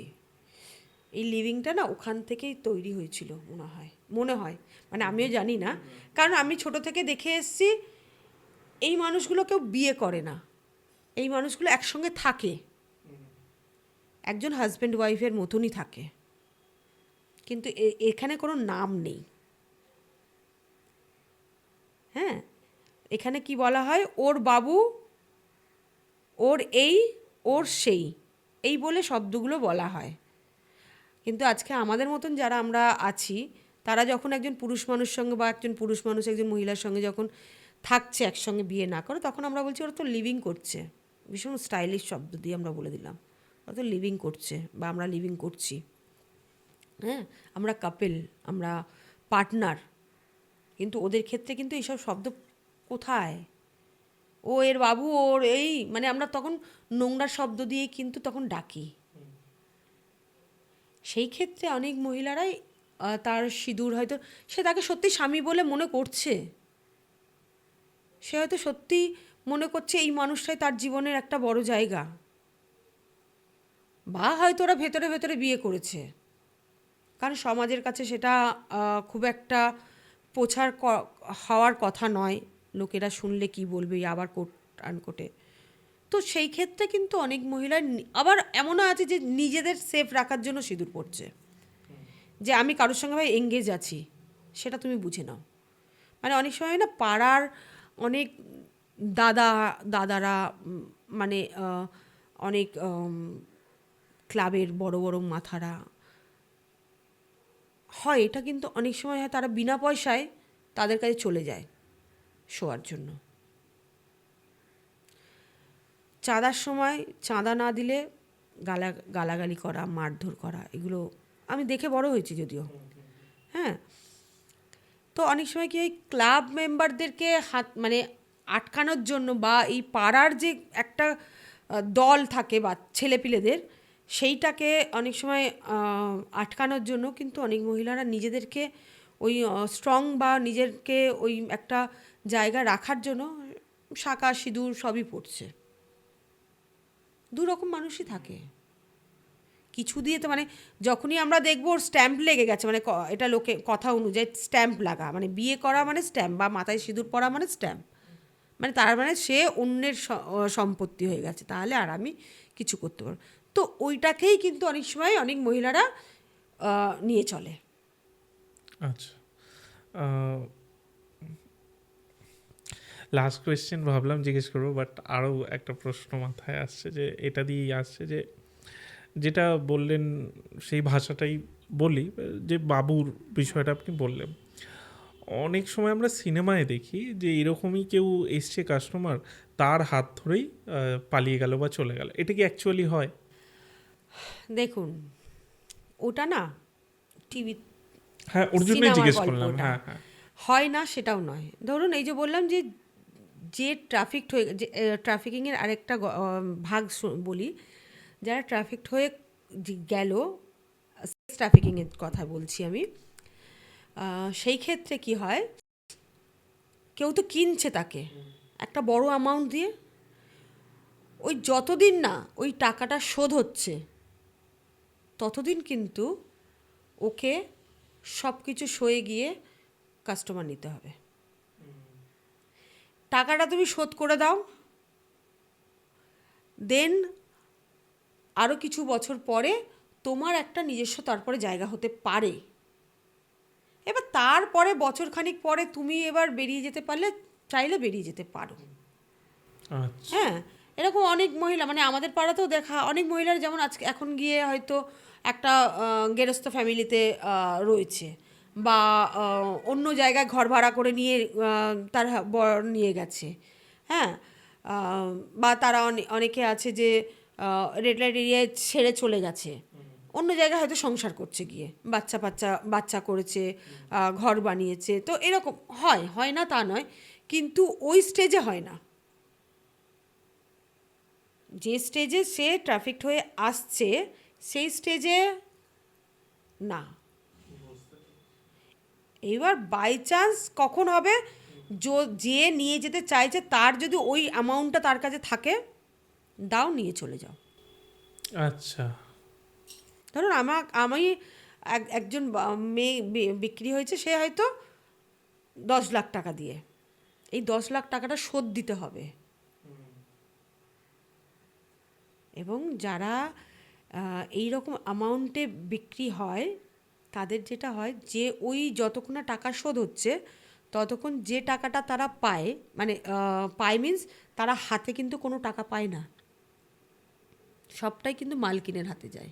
ধরুন কোনো কাস্টমার এলো, হয়তো 10,000 টাকা দিল, 10,000 টাকার 10 টাকাও কিন্তু ওই মেয়েটি পেল না, এই 10,000 টাকাটা পুরোটাই মালকিনের হাতে গেল। এই টাকাগুলোকে উনি জমিয়ে, হ্যাঁ, কিন্তু সবসময় যে সেটা সৎভাবে হয় সেটাও কিন্তু নয়। হয়তো অনেকের টাকা শোধ হয়ে গেছে, তারপরও তাকে আটকে রেখে দিয়েছে ভালো ইনকামের জন্য। এমন অনেক ঘটনা আছে। এরা কি, মানে যারা টার্গেট করে, তারা কি এরকম ব্যাপার আছে যে দেখতে সুন্দর এরকম টার্গেট করবে, না যে কোনো মেয়ে হতে পারে? অনেক রকম ইয়ে থাকে, মানে এদের যারা হয়তো ট্রাফিক করে, মানে অ্যাকচুয়ালি সেইটা আমি অতটা শিওরিটি দিয়ে বলতে পারবো না, কিন্তু যতদূর আমি মানে আমার আইডিয়াতে হ্যাঁ। নলেজ বলছে যে এক তো হচ্ছে সুন্দরী, হুম। 2 হচ্ছে তার বডি স্ট্রাকচার কি, আচ্ছা। তার সে কতটা স্টাইলিশ। হুম। স্টাইলিশের থেকেও বড় কথা, সে মানে এটাকে না কিভাবে বলবো বুঝতে পারি না, সে কতটা খাটতে পারবে আর কি, হুম। হুম। হুম। তাকে দিয়ে কতটা খাটিয়ে নেওয়া যাবে, যাবে ইন দ্য সেন্স বেডে। তো সেইটার জায়গা থেকেও খানিকটা দেখা হয়, এটা হয়তো তারা বোঝেন যে কাকে কীভাবে বুঝতে করা যায়। পেরেছি। হ্যাঁ। বা অনেক সময় হয়তো র্যান্ডাম নিয়ে যাওয়া হচ্ছে, তৈরি করে নেওয়া হয়।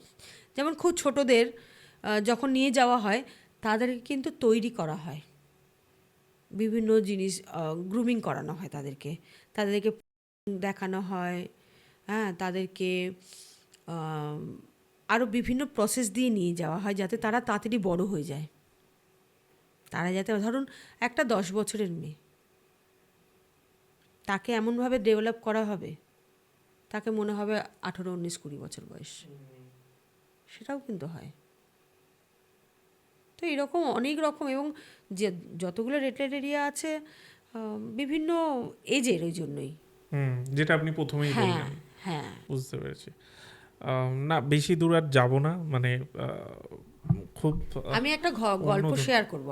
হ্যাঁ, অবশ্যই অবশ্যই। আমি জাস্ট লাস্ট কোয়েশ্চেনটা করে নিই। সেটা হচ্ছে যে আমরা যখন এই বিষয় নিয়ে আলোচনা করি, রেড লাইট এরিয়া বা এই রিলেটেড বিষয়, তখন আমাদের মাথায় আসে বিভিন্ন রোগের কথা। ওকে, তো সেক্ষেত্রে আপনারা যেভাবে কাজ করছেন, যাদের সাথে কাজ করেছেন, এরকম কি হয়েছে যে কারোর কোনো রোগ আছে সেটাকে আপনারা ঠিক করেছেন, রিকভারি করেছেন, এরকম কিছু বিষয় আছে? দেখুন দেখুন, আমরা মানে যেই রোগটা সব থেকে এইচআইভি, যদি আমি খুলেই বলি, এইচআইভি এটাকে তো প্রায় রিকভার করা অতটা সম্ভব না, বাট এই মানে ওভারঅল বিষয়টা কি হয়, আমি কোয়েশ্চেন করতেই চাইছি না, ওভারঅল বিষয়টা কি হয়? না, দেখুন আমরা প্রথমত এইচআইভি নিয়ে কাজ করি না, আমরা অ্যাওয়ারনেসটুকু দিতে পারি। হ্যাঁ, এবার যেটা হচ্ছে যে এই বিষয়গুলো নিয়ে আবার অন্য সংগঠন কাজ করে, যারা এইচআইভি বা এইডসের আক্রান্ত, যদিও আমরা রোগী বলি না তাদের, মানে আক্রান্ত মানুষ বা ইয়ে, তো তাদেরকে মানে আমাদের মেন কাজটাই তো হচ্ছে মেন্টাল হেলথটাকে স্ট্রং রাখা, শরীর এবং মনকে স্ট্রং রাখা। এবার যারা এইচআইভি বা এইডসের আক্রান্ত তাদেরও কিন্তু শরীর মনের সবচেয়ে বড় প্রভাব পড়ে, যে আমি খারাপ, আমার অসুস্থতা আছে, আমি এই আমি সেই। তো এরকম প্রচুর পেশেন্টের মানে সঙ্গে কাজ করেছি আমরা। তো সবচেয়ে প্রথমে আমরা এটাই শেখাই যে তুমি একটা সুন্দর মানুষ, তোমার শরীরটাও সুন্দর, তোমার মনটাও সুন্দর। অসুস্থতার জায়গায় তুমি নিজেকে কিভাবে নিয়ে যাবে। এবং আমার জানা বেশ অনেক লোকজনই আছে যারা হয়তো একজন দুজনও আছে যারা চাকরিও করছে এবং ডিএমটি নিয়ে করছে। হ্যাঁ, এইচআইভি আক্রান্ত, কিন্তু সে কিন্তু মানে সেক্স ট্রাফিকিং নয়, বা তার একটা ব্লাডের থ্রু হয়েছিল তার সঙ্গে ঘটনাটা, বা সে জন্মগত হয়েছে এরকম। তো সেও কিন্তু কাজ করছে। তো যত অ্যাক্টিভ থাকবে ফিজিক্যালি, যত মেন্টালি অ্যাক্টিভ থাকবে, তত কিন্তু এই জীবাণুগুলো বা ভাইরাসগুলোর লড়াই ক্ষমতা কিন্তু তুমি আটকাতে পারবে। সারা জীবন সেরে যাবে না, কখনোই বলতে পারবো না যে সেরে যাবে, কোনো ডক্টরও বলছে না, যখন আমরাও বলবো না, কারণ আমাদের অতটা এক্সপিরিয়েন্সও নেই যে এটা সারিয়ে তুলবার মতন। হ্যাঁ, তো যেটা বলতে পারি, যেটা আছে সেটাকে তো বহন করেই চলতে হবে। যতদিন আমরা আছি আমরা একটুখানি আনন্দের সঙ্গে বাঁচি। এবং এইচআইভি এইডস ছাড়াও যেগুলো হয়, ধরো এসটিআই, এসটিডি, এইগুলো যেগুলো হয় আর কি, এইগুলো কিন্তু সবই সেক্সুয়াল ডিজিজই হয়, মানে সেক্সুয়াল কারণের জন্যই কিন্তু এই অসুবিধাগুলো হয় বা এই সমস্যাগুলো হয়, এবং বেশিরভাগটাই হয় কিন্তু মহিলাদেরই। যত সমস্যা সব মহিলাদেরই হয়, এবং সবটাই কিন্তু ওই যৌনাঙ্গ আক্রান্তই সব কিছু ঘটে। তো সেই ক্ষেত্রে যেটা আমরা দেখি, ওই যে বলবো যে আমরা কখনোই ভেদাভেদ কখনো করি না, না পুরুষ না মহিলা, না ট্রাফিক সার্ভাইভার্স, না চাইল্ড ম্যারেজ সার্ভাইভার্স, না অন্য কিছু সার্ভাইভার্স, কোনো কিছুর সঙ্গে কোনো কিছুকে আমরা ওরকমভাবে আলাদা করে দেখি না। আমার গ্রুপে যদি 20 জন বা পার্টিসিপেন্ট থাকে, তাহলে 20 জন সমান জায়গায় আমি দেখি। কি দেখি, আমি যখন ট্রমার উপরে কাজ করতে যাচ্ছি, মানে ট্রমা রিলিজের উপরে কাজ করতে যাচ্ছি, তার মানে আমাকে ফোকাস রাখতে হবে আমার কাছে এই 20 জন বাচ্চাই সেম প্ল্যাটফর্ম। ঘটনা আলাদা আলাদা হতে পারে, তার আগে যেহেতু আমরা একটা অ্যানালাইজ করি কী ধরনের তার ট্রমা, কতটা আছে তার ট্রমা, তো সেটা অন্য একটা চ্যাপ্টার। তো সেই অনুযায়ী কিন্তু আমরা তাকে পুরো সেশন দিয়ে নিয়ে যাই, কারণ সে যাতে নিজেকে ওপেন করতে পারে। এই যে আমি যে দেখতে পাচ্ছেন না হয়তো তখন থেকে, যে আমি যখন এত কথা বলছি আমার কিন্তু পুরোটাই মুভমেন্ট হচ্ছে, কারণ আমরা বিশ্বাস করি শরীর সবটা অ্যাবজর্ব করে, শরীর ধরে রাখে। যখনই তুমি মুভমেন্ট করছো, আর যত বড় মুভমেন্ট করবে, এই আর্ম, এই বডি যত তুমি ওপেন করবে, তত এই যে ভেতরে যে চলছে যে জিনিসগুলো, সেগুলো কিন্তু বেরোতে সাহায্য করবে। মানে যেরকম বাষ্পর মতন, মানে আমরা যখন ভাত রান্না করি সেটা একটা যেমন বাষ্প মতন বেরোয়, ঠিক একইভাবে যখনই মুভমেন্ট আমরা করবো, এটা তুমি করো একবার, দেখো মুভমেন্টটা, আর একটা নিঃশ্বাস নাও, বন্ধ করো, আর দেখো, এটাতে কিন্তু তুমি এমনি একটা অন্যরকম অনুভূতি পাবে। তো আমরা সবসময় জন্য এনকারেজ করি বড় মুভমেন্ট করো, তুমি যত মুভমেন্ট বড় করবে তত তোমার বডির পার্ট যেগুলো আছে সেগুলো খুলতে সাহায্য করবে। হ্যাঁ কারণ এক্স্যাক্টলি। এই যে প্রত্যেকটা ঘটনা বা প্রত্যেকটা অপমানের যে জায়গা, যে যন্ত্রণাগুলো না আমাদের বনে বনে বনে বনে মানে প্রত্যেকটা শরীরের অঙ্গে আটকে থাকে, আর সেটাকেই খুলতে সাহায্য করি আমরা। বুঝতে পেরেছি। এবার যেটা বলছিলেন ঘটনার ব্যাপারটা হ্যাঁ কি না, আমি একটা একটা ঘটনা এমনি শেয়ার করতে চাই, যেহেতু তোমাদের প্রশ্ন এটা ছিল, তুমি করেছো হয়তো, বা আমি আমার ঘটনা দিয়ে বা অন্যান্য ঘটনা দিয়ে বলেছি। বছর কয়েক আগেই আমি একটা পার্টিসিপেন্টসকে পেয়েছিলাম, যার হয়তো ওই 15-16 বছর বয়স, একজন মেয়ে, সে স্কুলে পড়তো, ক্লাস 8 এরকম। তো যেটা হয়েছিল, মানে যখন আমি পেলাম তাকে, তার বডি মুভমেন্টটা ছিল পুরো এই, ঠিক আছে, মানে একদম হাঁটার মতন ক্ষমতা নেই, মানে ওই কোনো রকম এক পা এক পা এক পা হাঁটতো, সাথে তার মা, সাথে তার বোন, মানে এবং তাদের সঙ্গেও যদি কথা বলতো সে মাথা নিচু করে এইভাবে কথা বলতো, হ্যাঁ, এবং ওই মা আর বোনের হাত ছেড়ে এক মুহূর্ত হেঁটে এগোতে পারতো না। এইরকম একজন মানুষকে আমি ক্লাসে পেলাম, এবং তখন আমার ওটা ছিল চ্যালেঞ্জ একখানা, যে সবাই আমার 24 জন পার্টিসিপেন্ট অন্যরকম, ও একটু অন্যরকম। তো আমি ওই চ্যালেঞ্জটাকে অ্যাকসেপ্ট করেছিলাম, যে দেখি কি করতে পারি। তার হয়তো স্পেশাল কেয়ার দিয়েছিলাম সেই সময় আমি, এবং আমার আরেকজন সহকর্মী ছিল ওই সময়। তো সেই ক্ষেত্রে দেখা গেছিল, মানে যখন পরে জানতে পারলাম আস্তে আস্তে অনেক ওর সঙ্গে সেশন করার পরে, যে সে যখন স্কুলে যেত, আমি এই ঘটনাটা এই কারণে শেয়ার করছি, যে খানিকক্ষণ আগে তুমি বললে যে কোনো বার্তা দিতে চাও কি না, বা বার্তা দিলে তো এটা একটা অ্যাডোলেশন ছেলে মেয়েদের জন্যই এই বার্তাটা, যে মেয়েটি যখন স্কুলে যেত, তার একটা বন্ধুর গ্রুপ ছিল, 6-7 জন বন্ধু, তারা কিছু ধরনের ড্রাগস নিত, নেশা করত। এবার এই বয়সের ছেলে মেয়েদের বেশ ইন্টারেস্ট বিভিন্ন ধরনের জিনিসকে এক্সপ্লোর করার, এক্সপেরিমেন্ট করার, আমরাও কখনো কখনো করেছি। তো এরকম প্রায় দিন তাকে ওই গ্রুপে বসে ওরা নিত, বয়সটা কিন্তু 15-16 না 14-15 এরকম কিছু। তো কখনো হয়তো সিগারেট খাচ্ছে, কখনো হয়তো গাঁজা খাচ্ছে, কখনো হয়তো অন্য কোনো ড্রাগ খেয়েছে, এবং পরের দিকে ইনজেকশন দিয়ে ওইসব করতো, ঠিক আছে, ওইসব আমিও অত জানি না। এবং এটা কয়েকদিন চলতে চলতে ওকে একদিন ওই বন্ধুরাই নিয়ে গেল ঘুরতে যাওয়ার নাম করে একটা হোটেলে বা একটা অন্য কোথাও। তাকে পুরো ওই ইনজেকশন দিয়ে 7 দিন ঘুম পাড়িয়ে রেখেছিল, এবং তার সাথে মারাত্মকভাবে রেপ ছিল। সেই বন্ধুরা করেছিল এবং অন্যরাও হয়তো করেছিল। এবং তারপরে ওকে তারপরে খুঁজে প্রায় 1-1.5 মাস পরে খুঁজে পাওয়া যায়। তারপর তাকে অন্য জায়গাতেও মানে ট্রাফিকিং হয়ে গেছিলো তার। আচ্ছা। হ্যাঁ, সেখানেও আরেক ধরনের, কিন্তু তাকে ওই নেশার মধ্যেই রাখা হতো বেশিরভাগটা, ওই ঘোর। তারপরে যখন ওকে আনা হলো, এবং তার মুভমেন্টটা ওটাই ছিল, এবং ওর কারোর সঙ্গে কোনো কমিউনিকেশান নেই, মুখ থেকে একটা ওয়ার্ড বেরোতো না, কারণ তার সঙ্গে যেভাবে ভায়োলেন্স হয়েছে, যে সেক্সুয়াল অ্যাবিউজ হয়েছে তার সঙ্গে, তারপরে তার কাছে তার শরীর এবং মন বলে তো আর কিছু নেই।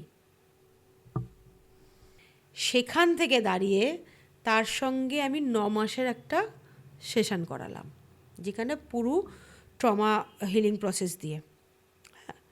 তো আমাদের একটা মডিউলই আছে, যে রেস্টোরিং স্মাইল থ্রু ডান্স, যারা ট্রাফিক সার্ভাইভার বিশেষত, এবং যারা বিভিন্ন ধরনের সেক্সুয়াল ভাবে যারা অ্যাবিউজ বা মানে বিভিন্ন নির্যাতনের শিকার যাদের মধ্যে প্রচুরভাবে ট্রমা আছে তাদের জন্য এই মডিউলটাকে আমরা ইউজ করি। তো ওই মেয়েটির সঙ্গে আমরা বিভিন্ন রকমভাবে প্রসেস দিয়ে নিয়ে গেছি এবং আমাদের একটা পার্ট থাকে ইমোশান পার্ট বলে, যেখানে আমি বিভিন্ন ইমোশানকে দেখতে পাই, সেটা রাগ, দুঃখ, ভয়, চিন্তা। তো সেই পার্টটাতে গিয়ে সে বার্ন আউট করে।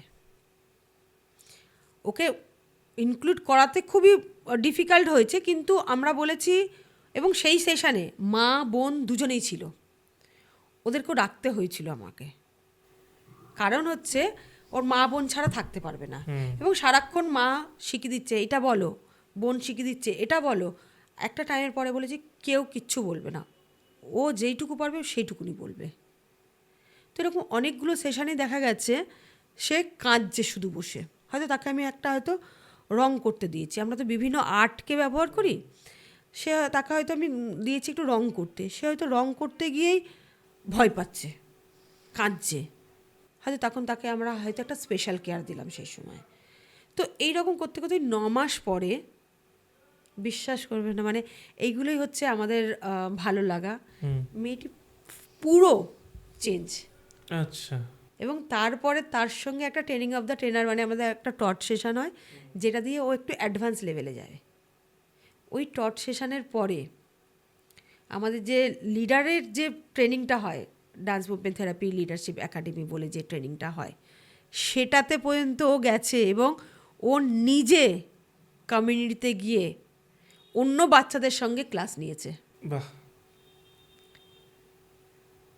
কিন্তু ওকে আমরা নিয়ে রাখতে পারলাম না, কারণ ওর মা আর চাইলো না। মানে ফ্যামিলিও তো একটা ভয় আছে হ্যাঁ, এরকম একটা ট্রমাটাইজ। ওটাই ওর মায়ের ভয় যে ও যদি আবার বাইরে যায়, আবার ওই ছেলেপিলেরা আবারও দেখতে এখনো পায় ভয় বা এরকম দেখাচ্ছে, কিছু, হ্যাঁ। না বাড়ির আশেপাশে ঘুরতো এসে নাকি ছেলেগুলো। আচ্ছা, কেন এই ক্ষেত্রে কোনো কেস বা কিছু করেনি? হ্যাঁ করে, এবং কতবার করবে। পুলিশ তো আর সারাক্ষণ বাড়ির সামনে গিয়ে বসে থাকবে না। না, এদের ধরেনি বা এরকম কিছু? হ্যাঁ ধরেছে, ছেড়েছে, পুলিশ আর বুঝতে কত, পেরেছি, হ্যাঁ। হ্যাঁ বুঝে গেছি, ছেড়ে দিন। তো হ্যাঁ। সেই ক্ষেত্রে কিন্তু মানে এই যে ধরো এই যে তার চেঞ্জটা যে কিভাবে হলো, মানে যে মেয়েটি প্রথম যেদিন এসছিল সে মেয়েটি রীতিমতন বডি পুরো কাঠের মতন শক্ত, তাকে এরকমভাবে নাড়ানো যেত না। হ্যাঁ, তার বডি মুভমেন্টই ছিল এই। আর সেখান থেকে ও গিয়ে ক্লাস নিতে, মানে সেশন নিতে যাচ্ছে অন্য বাচ্চাদের সঙ্গে। তো এইটা এই কারণেই বললাম যে আমরা যাদের বিশ্বাস করি, এই যে আমরা এখন যারা সব কলেজে পড়ে, ইনফ্যাক্ট আমি আমার মেয়েকেও বলি যে এতটা সহজ নয় সবটা। যে আমার বন্ধু আছে, ঠিক আছে, আমি কতটুকু এগোবো, আমার বাউন্ডারিটা কতটুকু রাখবো, আমার কত দূর অবধি বাউন্ডারি রাখবো, কতগুলো বাউন্ডারি রাখবো, কোন বাউন্ডারিতে কাকে ঢুকতে দেবো আর কাকে দেবো না, সেটা কিন্তু সম্পূর্ণ নিজের দায়িত্ব। তো বাউন্ডারি কিন্তু অনেকগুলো টানা যায়, বাউন্ডারি একটা নয়। আমরা হয়তো বুঝি না এটা, আমরা মনে করি বাউন্ডারি একটাই হয়। বাউন্ডারি একটা নয়, বাউন্ডারিও কিন্তু আমরা ধাপে ধাপে রাখতে পারি। তোমার জন্য একটা ধরন বাউন্ডারি, ওর জন্য একটা বাউন্ডারি, তার জন্য একটা বাউন্ডারি থাকতেই পারে। এবং আমার খুব ক্লোজে কারা থাকবে সেটাও তো আমি ডিসাইড করব না। তো এটা খুবই ইম্পর্টেন্ট আজকালকার ছেলে মেয়েদের জন্য, শুধু মেয়েদের নয় ছেলেদের জন্য, যে আমি নিজেকে কিভাবে দেখতে চাই, আমি নিজেকে কোথায় দেখতে চাই, এবং যে এই যে সমাজে এত কিছু ঘটছে, একটু সচেতন হই আমরা, নিজের জন্য সচেতন হই, আমার বাড়ির মানুষগুলোর জন্য সচেতন হই, আমার আশেপাশে যে মানুষগুলো রয়েছে তাদের জন্য যদি একটু সচেতন হই, তাহলে দেখবেন মানে, এবং প্রত্যেকটা ঘরে যদি পুরুষ মানুষ এবং মহিলা উভয় যদি আমরা সমানভাবে যদি এগিয়ে যাওয়ার চেষ্টা করি, তাহলে হয়তো এত ঘটনা ঘটবে না। কারণ আমরা সারাক্ষণ মহিলাদের এম্পাওয়ার করছি, মহিলাদের উপরে আমরা অনেক বেশি বলছি এটাতে সচেতন হও, ওটাতে সচেতন হও, কিন্তু পুরুষ মানুষদের ক্ষেত্রে আমরা কিন্তু খুব কম লোকেরা এত বেশি অ্যাওয়ার। কারণ সত্যি বলছি, সব পুরুষ মানুষদের কাছে কিন্তু সব রকম ইনফরমেশান থাকে না। সে কিভাবে কি করবে সেটাই হয়তো সে জানে। তাকে তো শেখানো হয়েছে তুমি ভাই স্ট্রং থাকবে, তুমি কাঁদবে না, তুমি একটা মানে অত্যাচার করবে, তুমি রোজগার করবে, তুমি দায়িত্ব নেবে, এইগুলোই তাকে শেখানো হয়েছে। তুমি যে একটা ভালো মানুষ হতে পারো, তোমার মধ্যেও যে একটা এমপ্যাথি থাকতে পারে, তুমিও যে অন্যের কেয়ার করো, ভালোবেসে কেয়ার করো, তুমিও যে অন্যের পাশে গিয়ে হাতটা ধরো, সমানভাবে পাটা ফেলো, এটা কিন্তু আমরা শেখাই না ছেলেদেরকে। সংসারে দুজনে সমানভাবে দায়িত্ব নাও, এটা শেখাই না। আমরা শেখাচ্ছি ওটা না হলে ওটা করো, তুমি পেটাও, আর না হলে তুমি চুপ থাকো, নিজের ইমোশনকে তুমি প্রাধান্য দিও না। সবাই মানুষ, একজন পুরুষ মানুষও মানুষ, একজন মহিলাও মানুষ। আমার যতগুলো আবেগ আছে তারও কিন্তু ততগুলোই আবেগ আছে, কিন্তু আমরা তো শিখিয়ে দিয়েছি ছেলেদের তুমি ভাবে আবেগ বের করবে না তোমার। এই হচ্ছে সমাজের ব্যাপার। আমরা অনেক কিছুই আজকে অনেক বিষয় নিয়ে ঘাটাঘাটি করলাম, আলোচনা করলাম।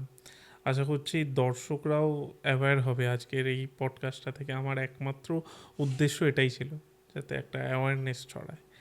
আর আপনি যেভাবে এক্সপ্লেন করলেন বিষয়গুলো, যেভাবে মানে সবার সামনে তুলে ধরলেন, তো থ্যাংক ইউ আপনাকেও। যে মানে আমি সত্যিই ভাবিনি যে এরকম একটা বিষয় হয়। আমরা বহু আগে একটা পডকাস্ট করেছিলাম, প্রায় 1.5 বছর আগে একজনের সাথে, বাট এই আজকের পডকাস্টটা আরও বেশি ডিটেলে আমরা হয়তো করলাম। উনি রেস্কিউ করতো, আপনারা অন্য একটা প্রসেসে যান, মানে তার পরের প্রসেসটায় যান। তো আমার ওটাই উদ্দেশ্য ছিল যে রেস্কিউ তো করছে, তারা একটা জায়গায় দিচ্ছে, তারপর কি হয় আজকে সেটা আমি জানলাম যে এরপর কি হয়। আর সবথেকে বড় ব্যাপার, আপনাদের যে ডান্স মুভমেন্ট থেরাপিটা, ওটা যখন আমি প্রথমবার শুনি, আমার বেশ ইন্টারেস্ট লাগে যে এই বিষয়টার মাধ্যমে কি হতে পারে। আজকে সেটা শুনলাম। তো থ্যাংক ইউ, আপনি এলেন, এতটা সময় দিলেন, আমরা সব কিছু নিয়ে আলোচনা করলাম। আর কোনোভাবে আপনার পাশটাও আমরা জানতে পারলাম যে আপনি কিভাবে লড়ে এই জায়গাটায় এসছেন। সেটাও খুব একটা সহজ ছিল না। আজকে হয়তো আপনি বলছেন, কিন্তু অ্যাকচুয়ালি যখন আপনি ওই পরিস্থিতিতে ছিলেন, আমি সেটা এখানে বসে হয়তো কল্পনাও করতে পারবো না যে আপনার মেন্টাল স্ট্রেংথটা কতটা শক্তিশালী ছিল, যার জন্য আজকে আপনি এখানে। হ্যাটস অফ তার জন্য। আর থ্যাংক ইউ, আপনি এলেন, thank you. And thank you তোমাকেও, যে হ্যাঁ আমার নিশ্চয়ই এই কথাগুলো বলে আমারও ভালো লাগছে, কারণ আমরা তো চাই যে লোকের কাছে এই জিনিসগুলো পৌঁছাক। আর আমি আরও একটা বার্তা দেবো, যারা সিঙ্গেল মাদার বা যারা স্ট্রাগল করছে আজকের ডেটে দাঁড়িয়ে, বা যারা মনে করছে যে স্বামী ছাড়া, বর ছাড়া জীবন চলবে না, তাদের জন্য এটা যে আমরা চাইলে করতে পারি, শুধু একটু পায়ের তলার মাটিটা একটু শক্ত করতে হবে। এটার মানে এটা নয় যে তুমি ঝামেলা হলেও ডিভোর্স নিয়ে বেরিয়ে চলে এলে, সেটাও কিন্তু নয়। আমি কিন্তু এত রকম অত্যাচারটা 5-6 বছর ধরে সয়েছি, পারিনি, এবং যেহেতু আমার কাজের সঙ্গে ওটা কানেক্টেড একটা জায়গাতে ফলস হচ্ছিলো, সেই জন্য আমি বেরিয়ে এসেছিলাম। হুটহাট করে সম্পর্ক ভেঙে ফেলাটাও খুব একটা যে সহজ ব্যাপার সেটাও নয়, এবং সেটা যে খুব একটা ভালো সেটাও নয়। কিন্তু যতক্ষণ পারবো ততক্ষণ আমরা আগলে রাখার চেষ্টা করব, যখন পারবো না তখন বেরিয়ে। কিন্তু এটা না ভাবা যে স্বামী নেই মানে আমারও আর কোনো অস্তিত্ব নেই। আজকে যদি আমি এখানে দাঁড়িয়ে আসতে পেরেছি বা দাঁড়িয়ে থাকতে পারছি নিজের ক্ষমতাতে, আমি মনে করি যে প্রত্যেকটা মহিলার সেই ক্ষমতা রয়েছে। আমি আমার ঘটনার পুরো জাস্ট উপর দিয়ে ছুঁয়ে গেছি। হ্যাঁ, অনেক আমার হাতেও হয়তো আমার কিন্তু কোনো ব্যাকগ্রাউন্ড সাপোর্ট ছিল না সেই সময়, বাচ্চা দেখার লোক ছিল না, পয়সা ছিল না তেমন, খুব লিমিটেড, 3,000 টাকার স্যালারি তখন, সেই সময় আমি বেরিয়েছি। তো অনেক রকম স্ট্রাগল ছিল। আজকে সত্যি আমি ভালো আছি, টাচুট। মানে কষ্ট করলে কেষ্ট মেলে এরকম বলে, কিন্তু হ্যাঁ আমি ভালো আছি।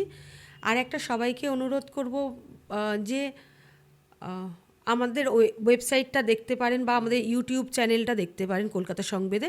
সেখানে বিভিন্ন ধরনের টুল দেওয়া রয়েছে, যেখানে আমি নিজেকে কিভাবে একা একা হিল করতে পারি। ধরুন আমি কোনো স্ট্রেসে রয়েছি, বা আমার একটা কিছু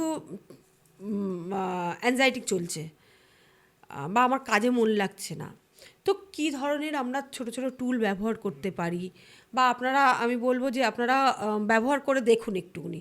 যদি আপনাদের মনে হয় এটা কার্যকরী বা কাজে লাগছে, তাহলে আপনারা প্লিজ যোগাযোগ করুন আমাদের সঙ্গে। তাতে কী হয়, আমাদের কাজটাকেও আমরা নিয়ে এগোতে পারবো, আর আমরা যেটার জন্য নেমেছি কাজ করতে, যে মানুষের জীবনের একটা পরিবর্তন আনা, মানুষকে ভালো থাকতে শেখানো, ভালো রাখা, এম্পাওয়ার করা, তো সেইটা আমাদের যেটা উদ্দেশ্য ছিল, তাহলে আমরা সেটাকে পরিপূর্ণ করতে পারবো। ধন্যবাদ। Thank you.